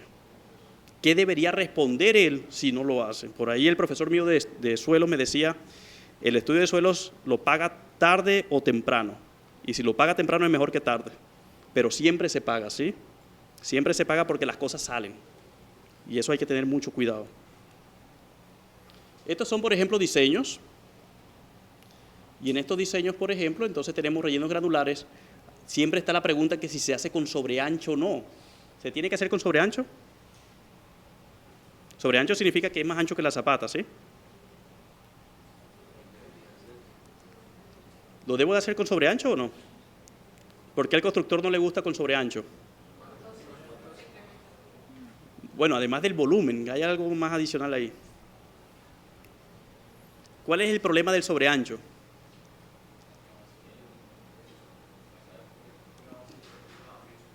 La zapata, ¿cómo se mantiene? Con formaleta. Uno funde normalmente las zapatas sin formaletas, ¿sí? Pero donde le metan sobreancho, el constructor le arruga la cara, porque necesita formaletas. Y si lo hace muy profundo, también le arruga la cara, ¿por qué? Por las vigas de amarre. Las vigas de amarre parecen fáciles cuando son de 1 metro de profundidad, o sea, la zanja, pero cuando son de 2 metros de profundidad, dígale a un obrero, entonces van a decir, los tiempos se retrasan y le echan la culpa, se derrumban las paredes, se mete el agua y entonces las actividades se van retrasando, ¿no? Entonces siempre cuando ocurren estas cosas, siempre hay arrugas del constructor y de la persona que coordina la construcción, siempre porque se van a retrasar las actividades, pero es una decisión que hay que tomar.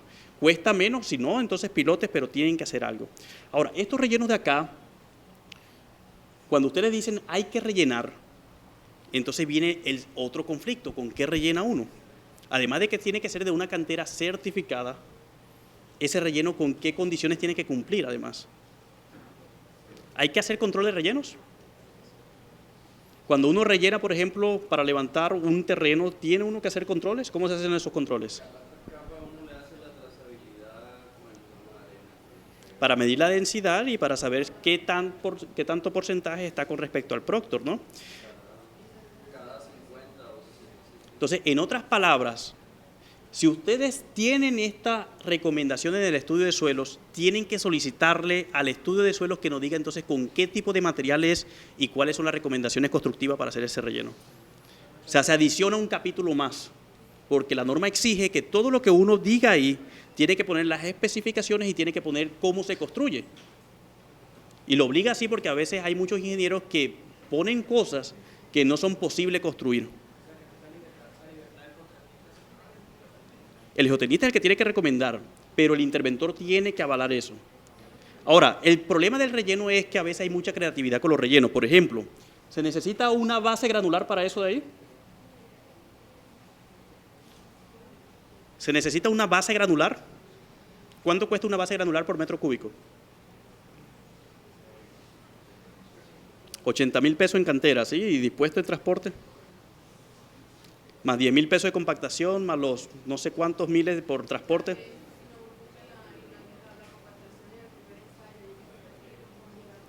Exactamente, entonces miren cómo se va complicando la cosa si la queremos hacer riguroso, pero es la función de la interventoría hacerlo así, hacerlo cumplir. Entonces ahí vienen los temas de las especificaciones y el método constructivo. Entonces le voy a decir, lo que primero que tienen que hacer tiene que dar una recomendación de granulometría. Pueden ser diferentes tipos de materiales. Les voy a recordar cuáles son los materiales que ustedes pueden aceptar. Según el INVIAS, ustedes tienen, el primer tipo de material es el tipo terraplén. ¿Qué tipo de terraplenes hay? Rellenos seleccionados, no adecuados, y el otro se me escapa el nombre, pero son 3, son de diferentes categorías, ¿sí? Estos materiales de acá son materiales que son los más económicos posibles, ¿sí? Tienen bastante contenido de fino, tienen un tamiz 200 más o menos de un 35%, o sea, pasa bastante fino por esos materiales, sino que logran buenas compactaciones. Esto combate un poco, por ejemplo, el uso de material de sitio, que algunos vienen y lo primero que ven es que yo voy a utilizar el mismo material de sitio para hacer esa compactación, eso es terrible. Yo voy a utilizar escombros, ¿han escuchado eso? Por todos lados, ¿no? ¿Se puede utilizar escombros para rellenar? Lo hacen, pero no se debe. Lo hacen, pero no se debe, ¿sí? Y eso lo hacen por todos lados, escombros o material de sitio, y viene el ingeniero y dice, ese material de sitio está como bueno para rellenar, y es mentira. Créame que es mentira, ¿sí? El material de recebo tiene una característica y es que es barato porque se puede conseguir de manera natural, es decir, algunas canteras certificadas simplemente excavan y ese material de ahí sale con característica de recebo. Cuando es así, cuesta, imagínense, cuesta 10.000 pesos, 15.000 pesos. Pero, por ejemplo, si quieren un poquito más de rigidez, esto está bien para una zapata, esto está bastante bien, no se necesita más. Pero algunas personas necesitan, por ejemplo, rigidizar algunas losas, ¿sí? Entonces ya va aumentando el tipo de material. Por ejemplo, estas son para recebo. ¿Para qué se utilizan los recebos? ¿Qué son los recebos? Para las vías, ¿no? Entre las suprasantes se puede colocar un recebo y ahí hay un levantamiento de la vía. Esos recebos se utilizan, están caracterizados bien y algunas canteras lo proveen, entonces lo pueden utilizar también. Recebos, afirmados y terraplenes son materiales aptos para utilizar como rellenos en las construcciones normales. Y aquí en Barranquilla estamos full de estos materiales. Los otros que son subbase y base granular son más difíciles de conseguir y son más costosos y no se requieren. He visto algunos constructores que dicen, no sé por qué, cuando son licitaciones, que yo necesito una base granular para la zapata, que yo necesito una subbase granular para levantar el terreno. No es necesario. Estos materiales son necesarios y ustedes lo pueden considerar ahí. ¿Qué tienen que hacer para verificar? ¿Cómo es la verificación de ese material? ¿Qué tiene que hacer el interventor? Tiene que coger muestras en el campo, incluso después de compactar, y tiene que medir la densidad con el cono de arena, con densímetro, la humedad y la granulometría. Es el interventor el que hace eso, no es la granulometría que me da el contratista, sino que el interventor tiene que ir al campo, recoger una muestra y hacer sus propios resultados. Y ese resultado tiene que ser viable con la recomendación que se puso en el estudio de suelos. Por eso yo les digo, una interventoría se hace prácticamente ajustando el estudio de suelos. Miren todo lo que hemos visto acá y prácticamente lo que estamos obligando es que en el estudio de suelos esté plasmado todas esas cosas, todas esas consideraciones que debería preverse para la construcción y el interventor debería saber todo eso. ¿Sí me explico? Entonces, si hacen rellenos para las zapatas, si hacen rellenos para los muros o para levantamiento de los lotes, tienen que establecer por cada tantas zapatas o por cada 200 metros cuadrados o por cada 400 metros cuadrados. Yo tomo una muestra, le hago control, reviso la granulometría. Si no pasa, ¿qué pasa? Si pasa, magnífico. Y si no pasa, tienen dos opciones. Primera, que acepten bajo unas tolerancias. A veces uno dice, bueno, nada más el tamiz 40 no pasó. Si está con una tolerancia del 5% lo acepto, pero si definitivamente está muy aislado la cosa, entonces, ¿cuáles son las opciones que le da el interventor? Puede hacer mezcla de material in situ para mejorar eso, o tienen que cambiarlo. En las obras sí mandan a cambiar los materiales, devuelven los materiales. Le doy noticias. Últimamente lo están haciendo. Están viniendo las volquetas, hacen el control y si no pasa, devuelven el material y siempre está la pelea de quién paga eso. ¿Y quién paga eso? El contratista tiene que ver con la cantera seguramente, pero siempre hay un problema con eso porque a veces incluso lo llegan ahí, lo retiran y le echan la culpa a la interventoría y queda esos metros cúbicos ahí cobrados y eso se convierte en un problema siempre.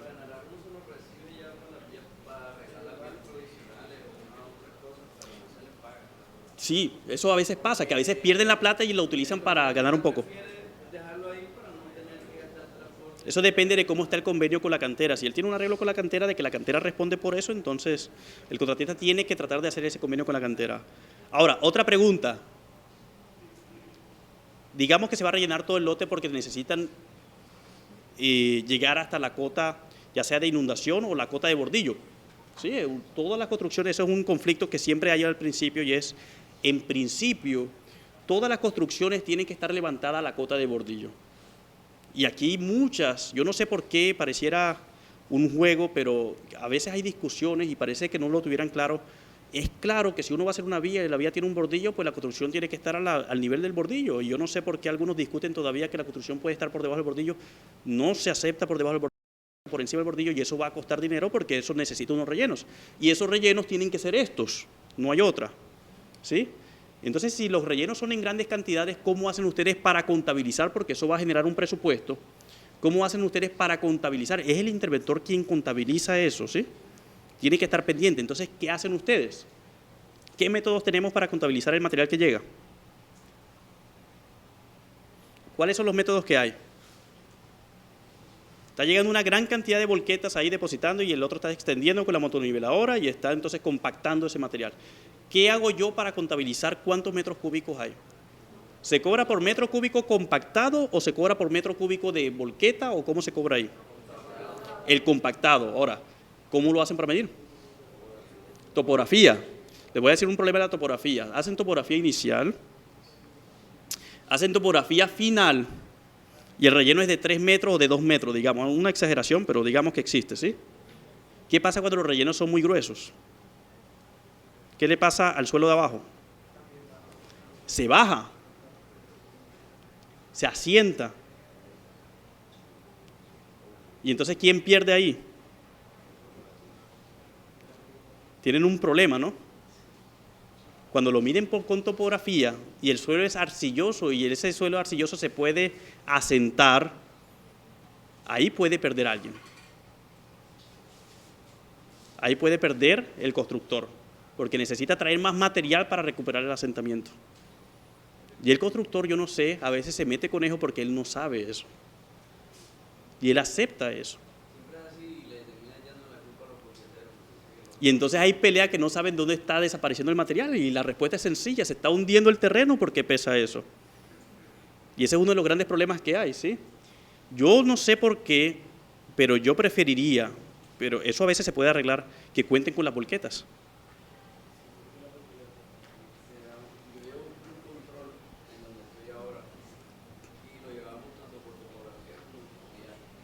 Y las dos se comparan y entonces hacen un chequeo. Esa es la mejor que hay. En algunos casos ellos hacen chequeo de doble manera, con topografía y con las volquetas y comparan y hacen una, pues si no pasa una y hay una discusión, entonces tienen la otra información y ahí establecen algo, ¿sí? Entonces eligen una o la otra dependiendo cómo se haya comportado la cosa.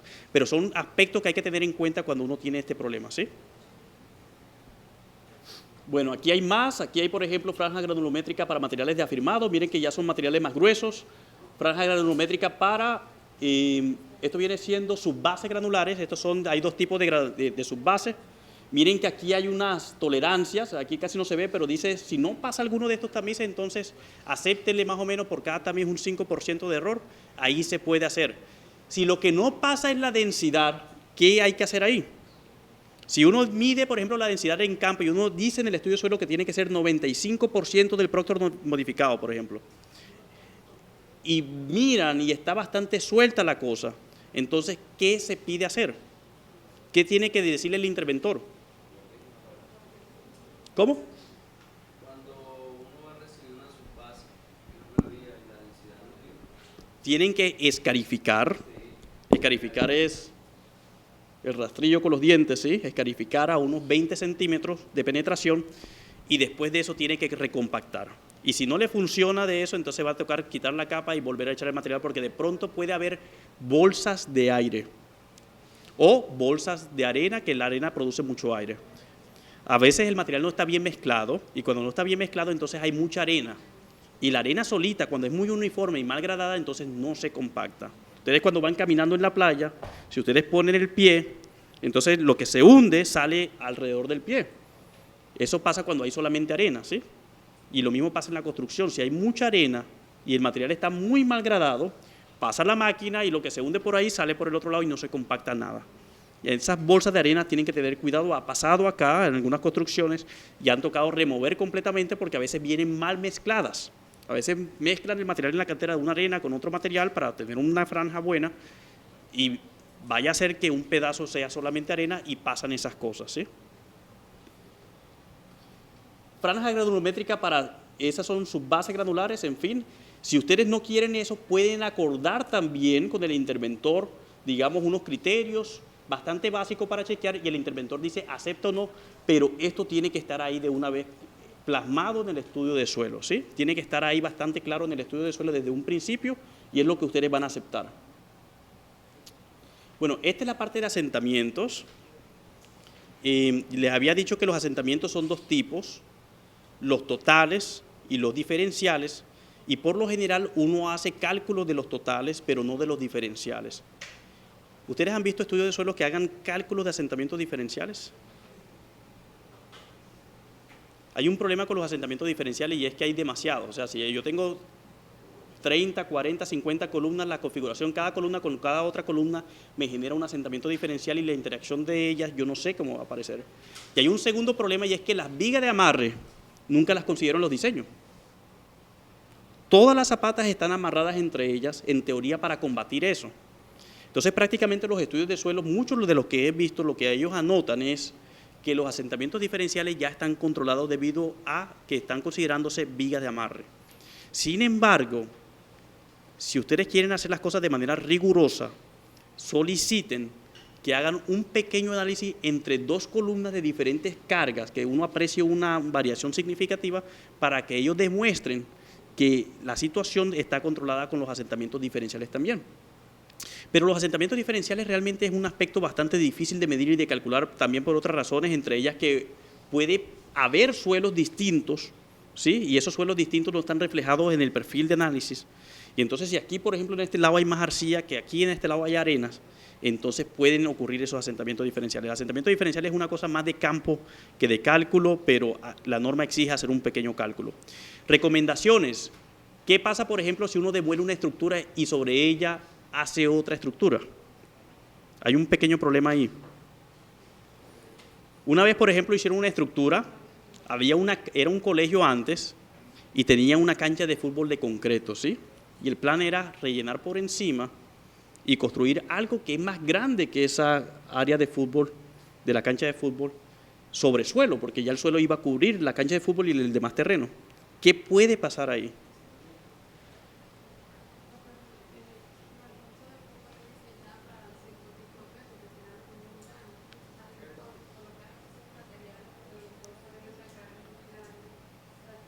No, pero si eso se fractura, eso no va a funcionar más. El problema viene siendo, es algo más grave.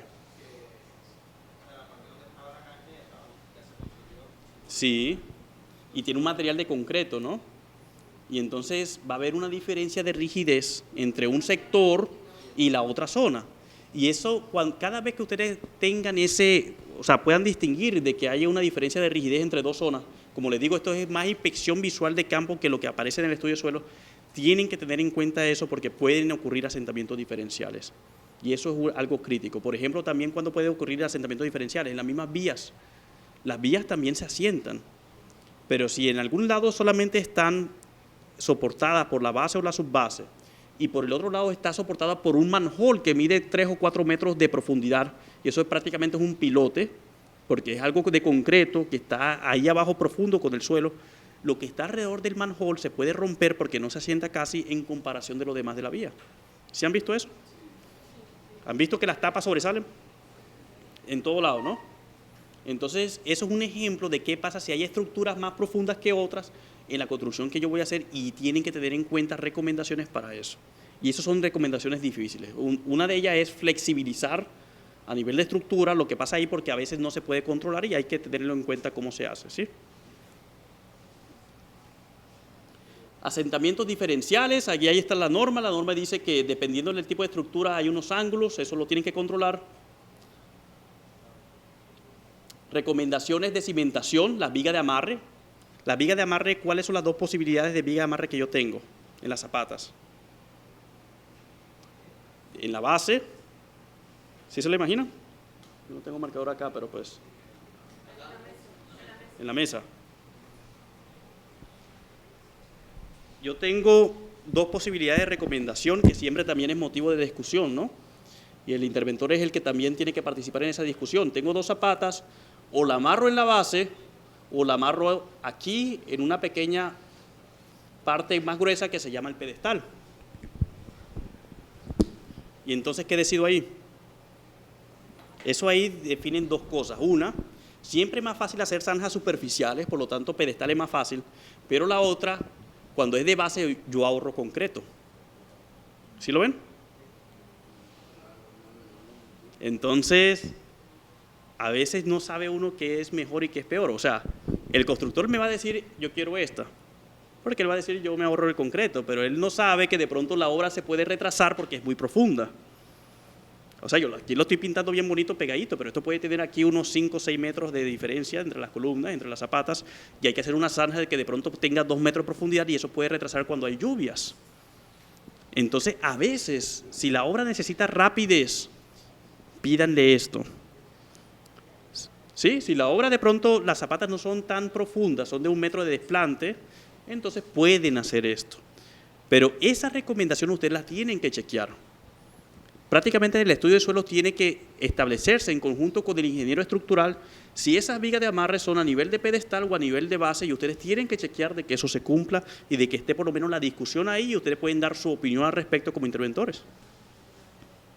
¿Sí? Esa discusión siempre es la discusión inicial. ¿Cómo?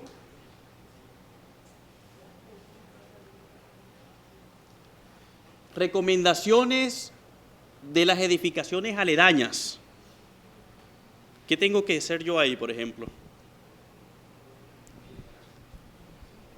¿Qué es lo que tiene que hacer un interventor cuando yo veo que sí hay riesgo de que me demanden por una edificación? Digamos, esta construcción va a deprimir el nivel freático, va a hacer una excavación y tengo dos edificios al lado. ¿Qué tienen que hacer ustedes? Un acta donde hay un registro fotográfico de cómo son el estado actual de las dos estructuras adyacentes, de las tres estructuras adyacentes. Tienen que fotografiarla, tienen que pedirle y tienen que firmar el acta. Porque queda una constancia de que si algún día se presenta un vecino diciendo que usted es el culpable de que se me esté rajando la pared, aquí está la foto de esa pared, estaba rajada ya. ¿Sí? ¿Sí? ¿Vas a preguntar algo? Entonces, eso tienen que hacerlo ustedes al principio, siempre velar que eso esté presente y revisar entonces que se haga un registro fotográfico de todas las esquinas y guardarlo eso ahí para futuros problemas que se puedan presentar. Ahora, si existen las edificaciones de al lado, entonces tienen que velar de que el ingeniero haga las recomendaciones que deben de hacerse. Por ejemplo, ya habíamos hablado de algunas, pero no le des miedo, exijan muros, pantallas con los respectivos anclajes. Eso no les dé miedo, eso no tienen que diseñarlo ustedes, pero sí tienen que exigirlo en caso tal.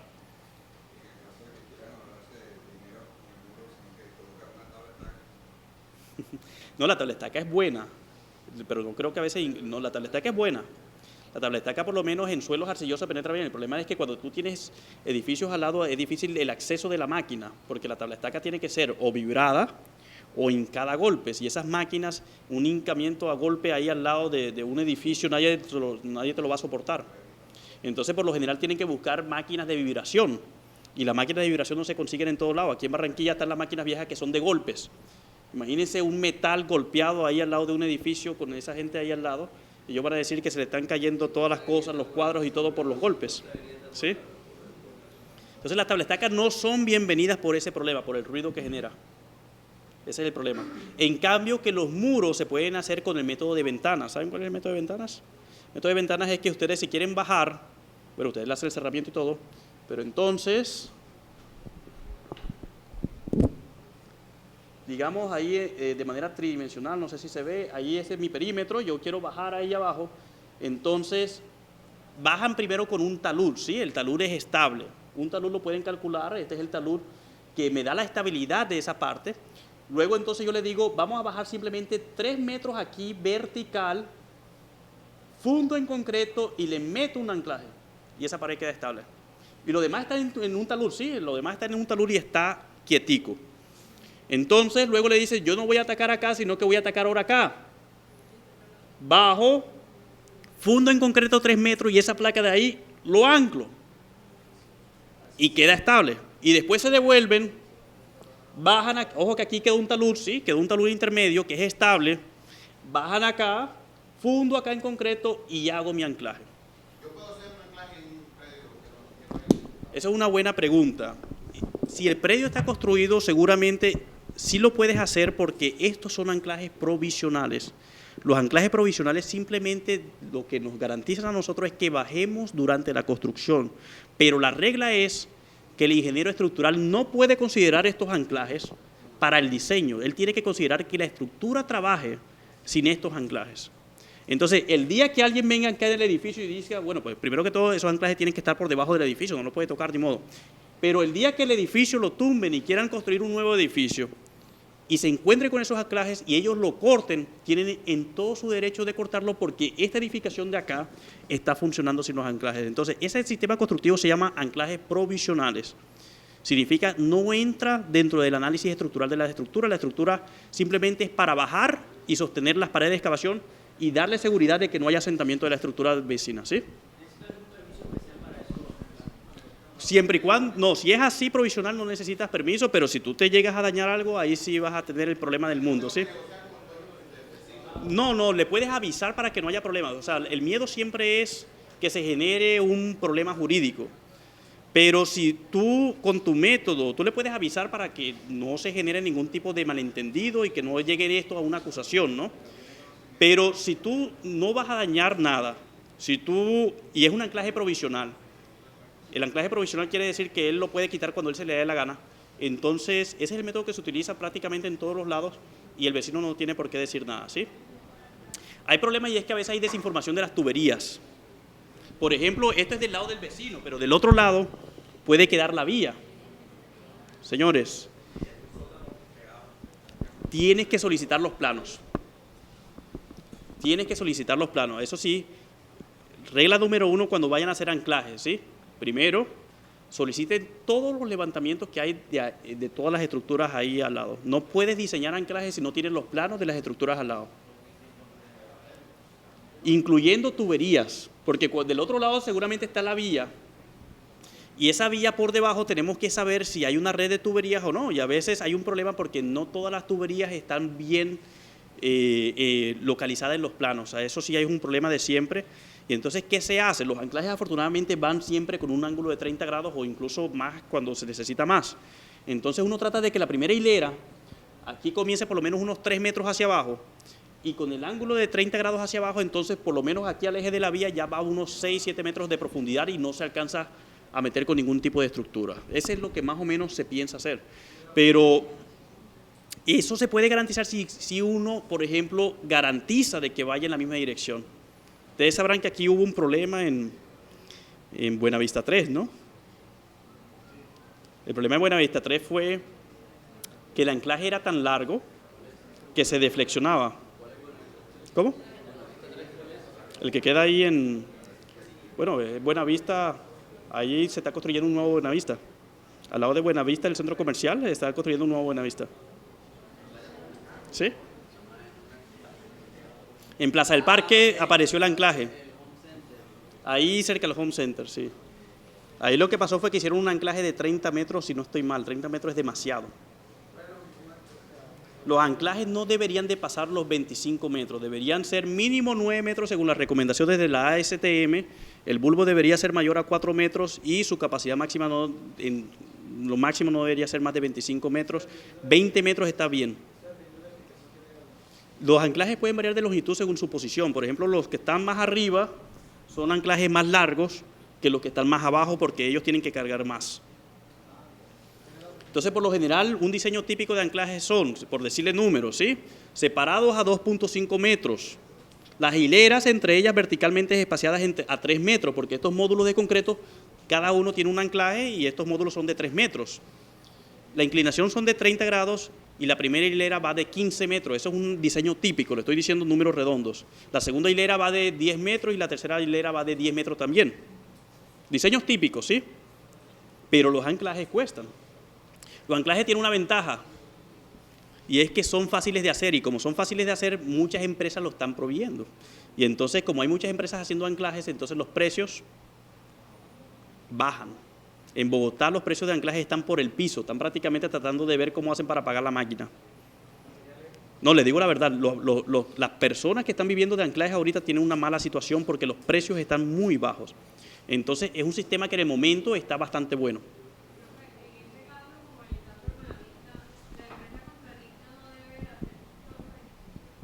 Ellos, sí, ellos responden, ellos tuvieron que responder por todo el daño. Ellos tuvieron... Claro, lo que pasó ahí fue que se deflexionó, o sea, si el anclaje hubiera ido recto, no hubiera problema, pero es que el anclaje se desvió y apareció en la superficie de nuevo. Y eso pasó fue porque el anclaje era muy largo y encontró un estrato duro. Eso pasa cuando los anclajes son muy largos, tú no puedes garantizar de que queden rectos, sino que se doblan a veces, porque encuentran estratos duros y comienzan a torcerse. Esos son torones, ¿no? Los torones son demasiado flexibles, los torones se enrollan. O sea, los torones cuando uno los transporta se enrollan, imagínate la flexibilidad de semejante cosa. Y bueno, y cuando el aparato también hace la perforación, también puede sufrir de deflexión dependiendo cómo esté la configuración de los estratos, ¿sí?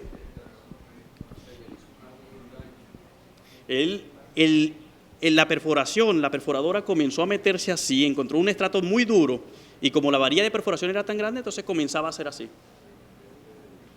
Eso pasa cuando son demasiado largos, no tienen que ser tan largos. Entonces ustedes pueden controlar eso también, no tienen que ser tan largos. Un metro lineal de anclaje cuesta 150.000 pesos en promedio, puede costar más o menos dependiendo de la empresa, pero no se necesita que sean largos, entonces pueden hacer uso de ellos, ¿sí? O sea, que hay varios ejemplos. ¿Qué pasa cuando, por ejemplo, se mete agua?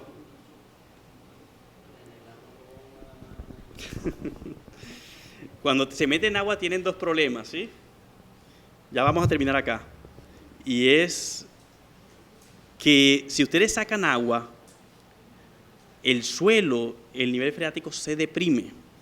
Si el nivel freático se deprime, ¿qué pesa más, el suelo seco o el suelo sumergido en agua? Bueno, pues el total. Pero el suelo, bueno, pues ese es un concepto ya técnico, siente con los esfuerzos efectivos de la partícula y los esfuerzos efectivos aumentan cuando el agua, el nivel freático baja. Y entonces ellos se asientan cuando el nivel freático baja. Entonces quitar agua de una edificación pone en riesgo de que las edificaciones que están al lado se asienten. Uno tiene que evitar sobre todo en suelos arcillosos, que haya, si hay edificaciones que no están piloteadas, que haya depresión del nivel freático. Entonces tienen que tener mucho cuidado con eso. Por lo menos incluso he conocido algunos casos de edificios que yo no sé por qué viven con bombas permanentes. Yo no sé si ustedes han escuchado casos así. Edificios que quedan, por ejemplo, al lado de un espejo de agua, ya sea el mar, ya sea un lago, y entonces el nivel freático está constantemente alto y lo que hacen para tener el sótano es meter una bomba permanente y redistribuir esa agua, y eso es peligroso, ¿no? Eso no se debe de hacer. O incluso por mal diseño quedan así. Sótanos con agua de infiltración permanente. ¿Ok? Bueno, estos últimos 10 minutos yo no...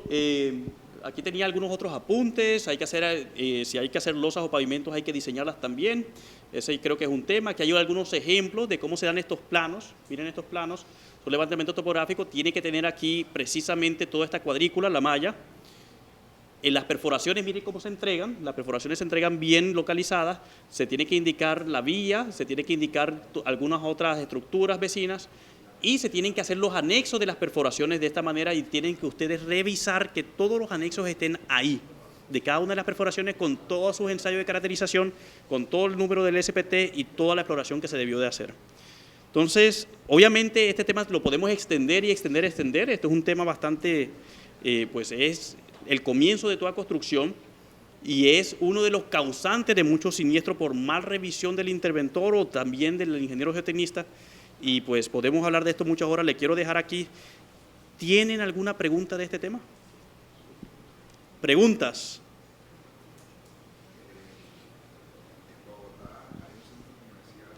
Que se escuche.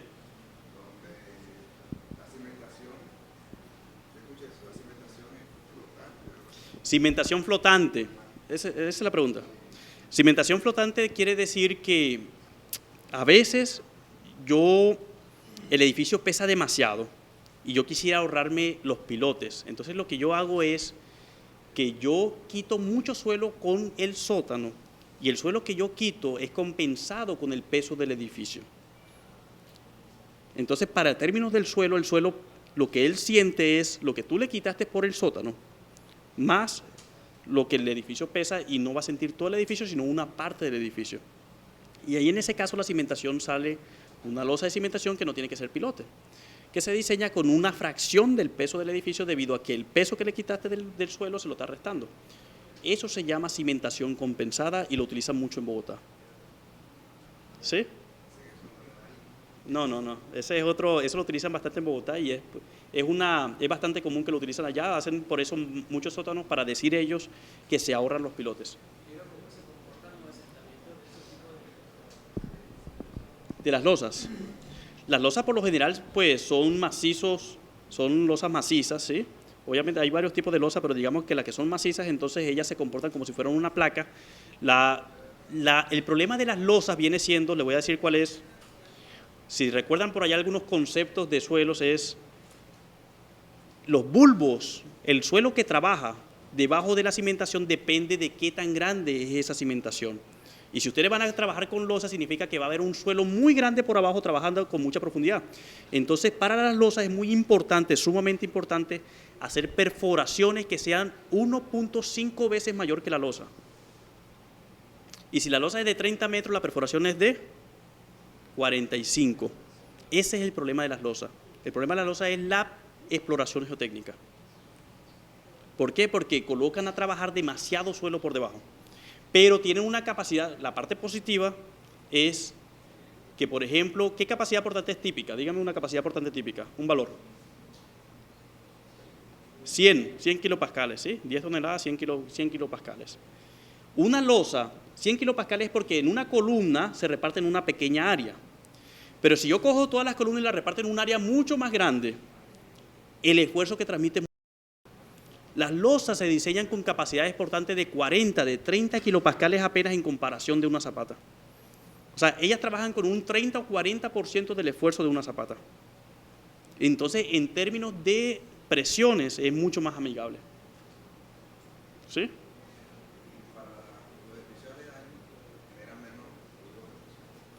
Bueno, eso hay que tener cuidado porque ellas generan su bulbo de presión y el edificio de al lado puede generar un asentamiento diferencial. Todo eso se tiene que controlar ahí en su momento. Esos son delicados. Muchos sótanos puede ser delicado. ¿Más preguntas? ¿Estuvo bien así? Sí. ¿Aprendieron cosas nuevas? Bueno, pues me alegra entonces haberlos conocido. Espero que les haya servido. Y pues bueno, que sigan disfrutando entonces el curso de interventoría. Los esperamos aquí mañana entonces para que continúen con el último día. Muchas gracias por venir entonces.